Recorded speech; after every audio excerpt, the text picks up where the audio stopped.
Vice of India ਦੇ programme Punjabi ਸੱਥ ਵਿੱਚ ਤੁਹਾਡਾ ਸਵਾਗਤ ਹੈ। ਹਰ ਹਫਤੇ ਵਿੱਚ ਅਸੀਂ ਹਰ ਹਫਤੇ ਦੇ ਅਖੀਰ ਵਿੱਚ ਅਸੀਂ ਇਹ ਪ੍ਰੋਗਰਾਮ ਲੈ ਕੇ ਪੰਜਾਬੀ ਭੈਣਾਂ ਭਰਾਵਾਂ ਦੇ ਰੂਬਰੂ ਹੁੰਦੇ ਹਾਂ।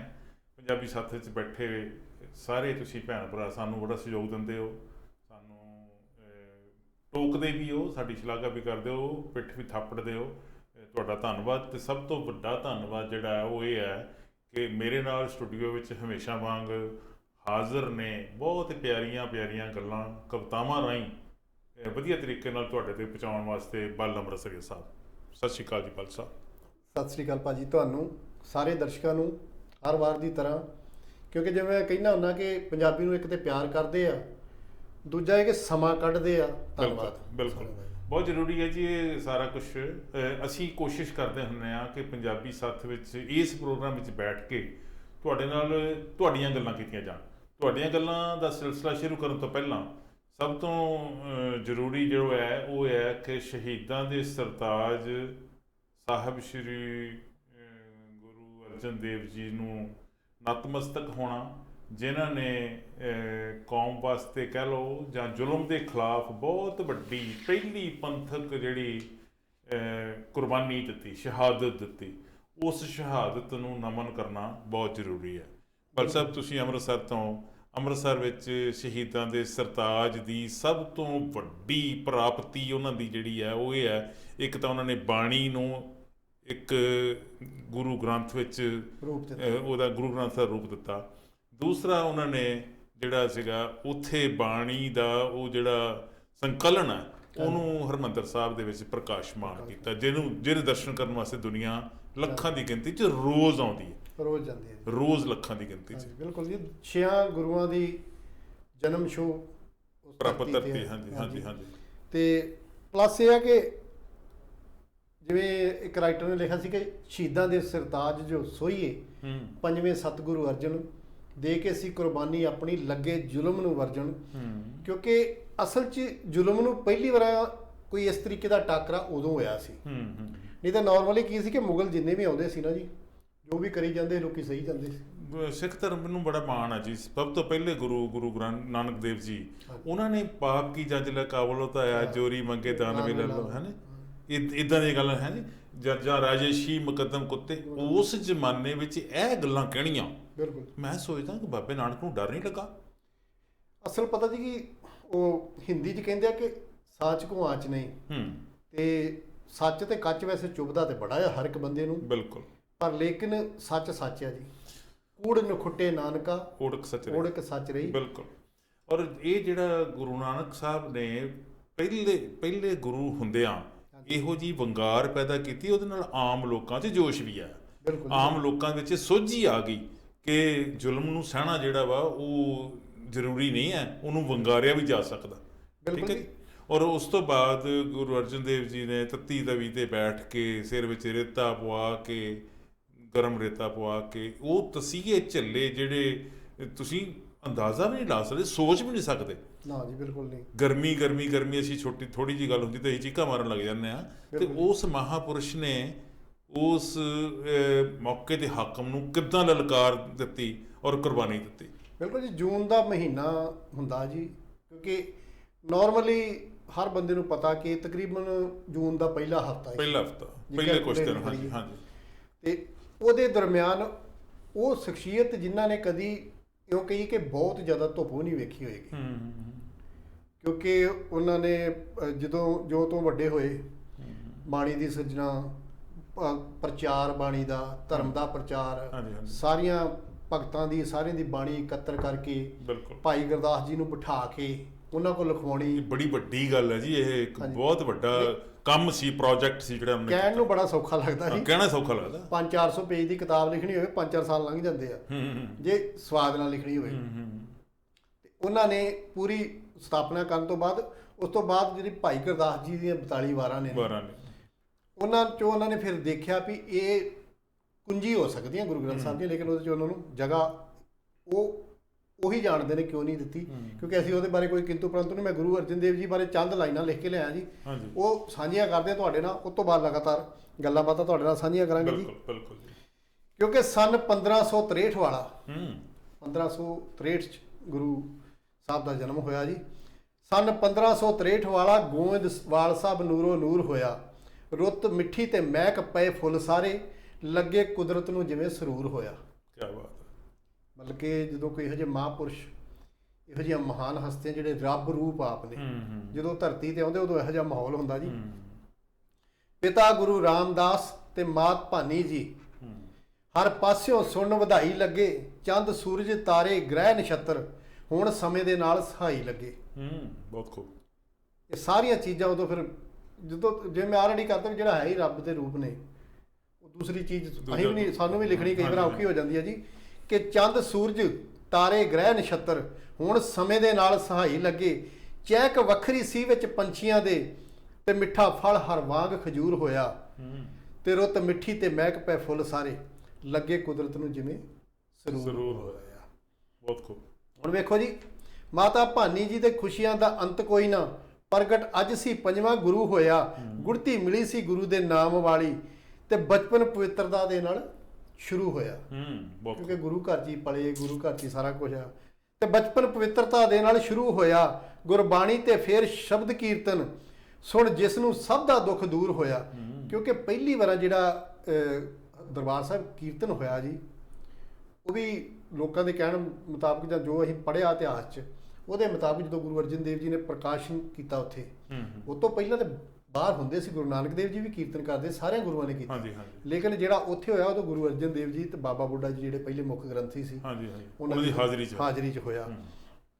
ਸੋ ਹੁਣ ਇਸ ਨੂੰ ਸਭ ਦੁੱਖ ਦੂਰ ਹੋਇਆ। ਹੁਣ ਅੱਗੋਂ ਵੇਖੋ ਜੀ, ਮਾਤਾ ਗੰਗਾ ਜੀ ਦੇ ਨਾਲ ਹੋਈ ਸ਼ਾਦੀ, ਜਿਹੜਾ ਅਸੀਂ ਇੱਕ ਟ੍ਰੈਂਡ ਦੇਖਦੇ ਕਿ ਮਾਤਾ ਗੰਗਾ ਜੀ ਬਾਬਾ ਬੁੱਢਾ ਜੀ ਕੋਲ ਵਾਰ ਲੈਣ ਗਏ, ਉਹ ਕਹਾਣੀਆਂ ਉਸ ਤੋਂ ਬਾਅਦ ਸ਼ੁਰੂ ਹੋਈਆਂ। ਮਾਤਾ ਗੰਗਾ ਜੀ ਦੇ ਨਾਲ ਹੋਈ ਸ਼ਾਦੀ, ਗੁਰਗੱਦੀ ਗ੍ਰਿਸ਼ਤੀ ਵੀ ਹੋਈ ਪੂਰੀ, ਦਰਬਾਰ ਸਾਹਿਬ ਤੇ ਗੁਰੂ ਗ੍ਰੰਥ ਸਾਹਿਬ, ਲੱਗੇ ਜਿਵੇਂ ਸ੍ਰਿਸ਼ਟੀ ਜੀ ਹੋਈ ਪੂਰੀ। ਕੀ ਬਾਤ, ਬਹੁਤ ਵਧੀਆ। ਇੰਜ ਲੱਗਦਾ ਸੀ ਕਿ ਉਹਨਾਂ ਨੇ ਸਾਰੀ ਸ੍ਰਿਸ਼ਟੀ ਪੂਰੀ ਕਰਤੀ ਹਰਿਮੰਦਰ ਸਾਹਿਬ। ਤੁਸੀਂ ਜਦੋਂ ਕਵਿਤਾ ਦਾ ਬੰਦ ਬੋਲ ਰਹੇ ਸੀ ਨਾ ਜੀ, ਮੇਰੇ ਅੱਖਾਂ ਦੇ ਸਾਹਮਣੇ ਉਹ ਦ੍ਰਿਸ਼ ਸਾਰਾ ਘੁੰਮ ਗਿਆ। ਦਰਬਾਰ ਸਾਹਿਬ, ਬਿਲਕੁਲ ਜੀ। ਜਿਹੜੇ ਲੋਕ ਮੈਂ ਕਹਿੰਦਾ ਚੰਗੀ ਕਿਸਮਤ ਵਾਲੇ ਜਿਹੜੇ ਹਰ ਰੋਜ਼ ਜਾਂਦੇ ਆ ਜੀ, ਨਤਮਸਤਕ ਹੁੰਦੇ ਉੱਥੇ, ਉਹ ਬਹੁਤ ਸਾਰੇ ਲੋਕ ਹੁਣ ਤਾਂ ਕਹਿ ਲਈ ਨਾ ਵੀ ਸਿੱਖਾਂ ਦਾ ਮੱਕਾ ਨਹੀਂ ਹੈ ਸਿਰਫ ਰਹਿ ਗਿਆ, ਉਹ ਪੂਰੀ ਦੁਨੀਆ ਦੇ ਲੋਕਾਂ ਦਾ ਇੱਕ, ਉਹ ਉਹਨਾਂ ਦੇ ਜ਼ਿਹਨ ਦੇ ਵਿੱਚ ਉਹ ਪਵਿੱਤਰ ਸਥਾਨ ਹੈ ਜਿਹਦੇ ਦਰਸ਼ਨ ਕਰਨਾ ਹਰ ਕੋਈ ਚਾਹੁੰਦਾ। ਬਿਲਕੁਲ ਜੀ, ਅਕੀਦਾ ਹਰ ਬੰਦੇ ਦਾ ਜੀ। ਮਾਤਾ ਗੰਗਾ ਜੀ ਦੇ ਨਾਲ ਹੋਈ ਸ਼ਾਦੀ, ਗੁਰਗੱਦੀ ਗ੍ਰਿਸ਼ਤੀ ਵੀ ਹੋਈ ਪੂਰੀ, ਦਰਬਾਰ ਸਾਹਿਬ ਤੇ ਗੁਰੂ ਗ੍ਰੰਥ ਸਾਹਿਬ, ਲੱਗੇ ਜਿਵੇਂ ਸ੍ਰਿਸ਼ਟੀ ਸੀ ਹੋਈ ਪੂਰੀ, ਭੈੜੀ ਨਜ਼ਰ ਲੱਗੀ ਚੰਦੂ ਚੰਦਰੇ ਦੀ, ਤੇ ਜਹਾਂਗੀਰ ਵੀ ਤਾਈਓ ਮਜਬੂਰ ਹੋਇਆ। ਤੇ ਸਨ 1563 ਵਾਲਾ ਗੋਇੰਦਵਾਲ ਸਾਹਿਬ ਨੂਰੋ ਨੂਰ ਹੋਇਆ। ਵੇਖੋ ਜੀ, ਤੱਤੀ ਤਵੀ ਹਵਾ ਤੇ ਰੇਤ ਤੱਤੀ, ਚੰਦੂ ਦੇ ਨਾਲ ਸੀ ਜਹਾਂਗੀਰ ਤੱਤਾ, ਵੇਖ ਇੰਨੀਆਂ ਤੱਤੀਆਂ ਚੀਜ਼ਾਂ ਤਾਈਓ ਹੋਇਆ ਸੀ ਮੀਆਂ ਮੀਰ ਤੱਤਾ। ਬਿਲਕੁਲ ਬਿਲਕੁਲ। ਕਹਿੰਦਾ ਜੜ ਪੁੱਟ ਦਿਓ ਲਾਹੌਰ ਦੀ ਮੈਂ, ਕਹਿੰਦਾ ਜੜ ਪੁੱਟ ਦਿਆਂ ਲਾਹੌਰ ਦੀ ਮੈਂ, ਦਿਓ ਹੁਕਮ ਤੇ ਸਮਝੋ ਮਨਜ਼ੂਰ ਹੋਇਆ। ਰੁੱਤ ਮਿੱਠੀ ਤੇ ਮਹਿਕ ਪਏ ਫੁੱਲ ਸਾਰੇ, ਲੱਗੇ ਕੁਦਰਤ ਨੂੰ ਜਿਵੇਂ ਸਰੂਰ ਹੋਇਆ। ਸਨ 1563 ਵਾਲਾ ਗੋਇੰਦਵਾਲ ਸਾਹਿਬ ਨੂਰੋ ਨੂਰ ਹੋਇਆ। ਹੁਣ ਵੇਖੋ ਜੀ, ਜੂਨ ਮਹੀਨਾ ਸੀ 1606 ਵਾਲਾ, ਜੂਨ ਮਹੀਨਾ ਸੀ 1606 ਵਾਲਾ, ਆਈਓ ਦਿਨ ਸੀਗੇ, ਤੇ ਸਾਰਾ ਲਾਹੌਰ ਸੀ ਉਦੋਂ ਮਜਬੂਰ ਹੋਇਆ।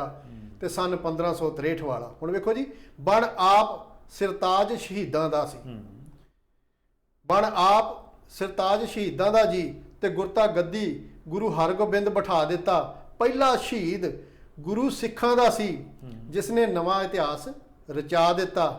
ਜੀਣਾ ਅਣਖ ਨਾਲ, ਮਰਨਾ ਅਣਖ ਦੇ ਨਾਲ, ਤੇ ਸੁਪਨਾ ਮੁਗਲਾਂ ਦਾ ਚੂਰੋ ਚੂਰ ਹੋਇਆ।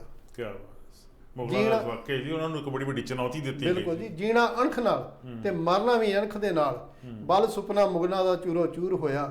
ਤੇ ਰੁੱਤ ਮਿੱਠੀ ਤੇ ਮਹਿਕ ਪਏ ਫੁੱਲ ਸਾਰੇ, ਤੇ ਲੱਗੇ ਕੁਦਰਤ ਵਿੱਚ ਜਿਵੇਂ ਸਰੂਰ ਹੋਇਆ। ਤੇ ਸਨ 1563 ਵਾਲਾ ਤੇ ਗੋਇੰਦਵਾਲ ਸਾਹਿਬ ਨੂਰੋ। ਅਸੀਂ ਪੰਜਾਬੀ ਸੱਥ ਵੱਲੋਂ ਜੀ ਸ਼ਹੀਦਾਂ ਦੇ ਸਰਤਾਜ ਗੁਰੂ ਅਰਜਨ ਦੇਵ ਜੀ ਪ੍ਰਤੀ ਆਪਣੀ ਸ਼ਰਧਾ ਪ੍ਰਗਟ ਕਰਦੇ ਤੇ ਨਤਮਸਤਕ ਹੁੰਦੇ ਆ ਉਹਨਾਂ ਦੀ ਸ਼ਖਸੀਅਤ ਨੂੰ, ਜਿਨ੍ਹਾਂ ਨੇ ਏਡੀ ਵੱਡੀ ਕੁਰਬਾਨੀ ਦੇ ਕੇ ਬੜਾ ਵੱਡਾ ਬਹੁਮੁੱਲਾ ਇਤਿਹਾਸ ਜਿਹੜਾ ਉਹਦੀ ਸ਼ੁਰੂਆਤ ਕੀਤੀ, ਸਿਰਜਣਾ ਕੀਤੀ।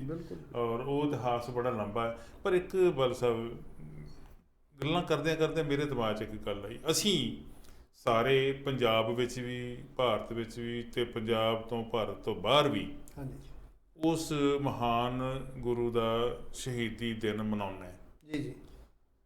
ਗੁਰਦੁਆਰਾ ਸਾਹਿਬ ਵਿੱਚ ਗੁਰੂ ਗ੍ਰੰਥ ਸਾਹਿਬ ਦੇ ਪਾਠ ਹੁੰਦੇ ਆ, ਅਖੰਡ ਪਾਠ ਹੁੰਦੇ ਆ, ਕਿਤੇ ਕੋਈ ਸਧਾਰਨ ਪਾਠ ਹੁੰਦੇ ਆ, ਫਿਰ ਭੋਗ ਪੈ ਜਾਂਦੇ ਆ, ਹਾਂਜੀ ਸੰਗਤਾਂ ਆਉਂਦੀਆਂ, ਨਤਮਸਤਕ ਹੁੰਦੀਆਂ, ਲੰਗਰ ਪਾਣੀ ਛਕਿਆ ਤੇ ਘਰ ਨੂੰ ਚਲੇ ਗਏ।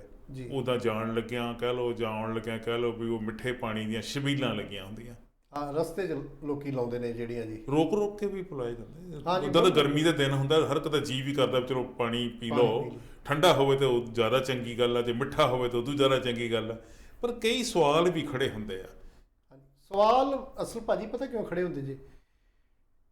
ਮੇਰੇ ਹਿਸਾਬ ਨਾਲ ਇਹ ਟ੍ਰੈਂਡ ਉਦੋਂ ਨਹੀਂ ਸੀ ਚੱਲਿਆ, ਕਿਉਂਕਿ ਤੁਸੀਂ ਅੰਦਾਜ਼ਾ ਲਾ ਲਓ, ਮੈਂ ਤੁਹਾਨੂੰ ਸਾਰੀਆਂ ਡੇਟਾਂ ਦੱਸੀਆਂ ਨੇ ਇਹਦੇ ਵਿੱਚ, ਕਿਉਂਕਿ ਉਦੋਂ 1606 ਈਸਵੀ ਸੀਗੀ, ਉਦੋਂ ਖੰਡ ਸ਼ਾਇਦ ਕੋਈ ਬਹੁਤ ਦੂਰ ਦੀ ਗੱਲ ਹੋਏਗੀ।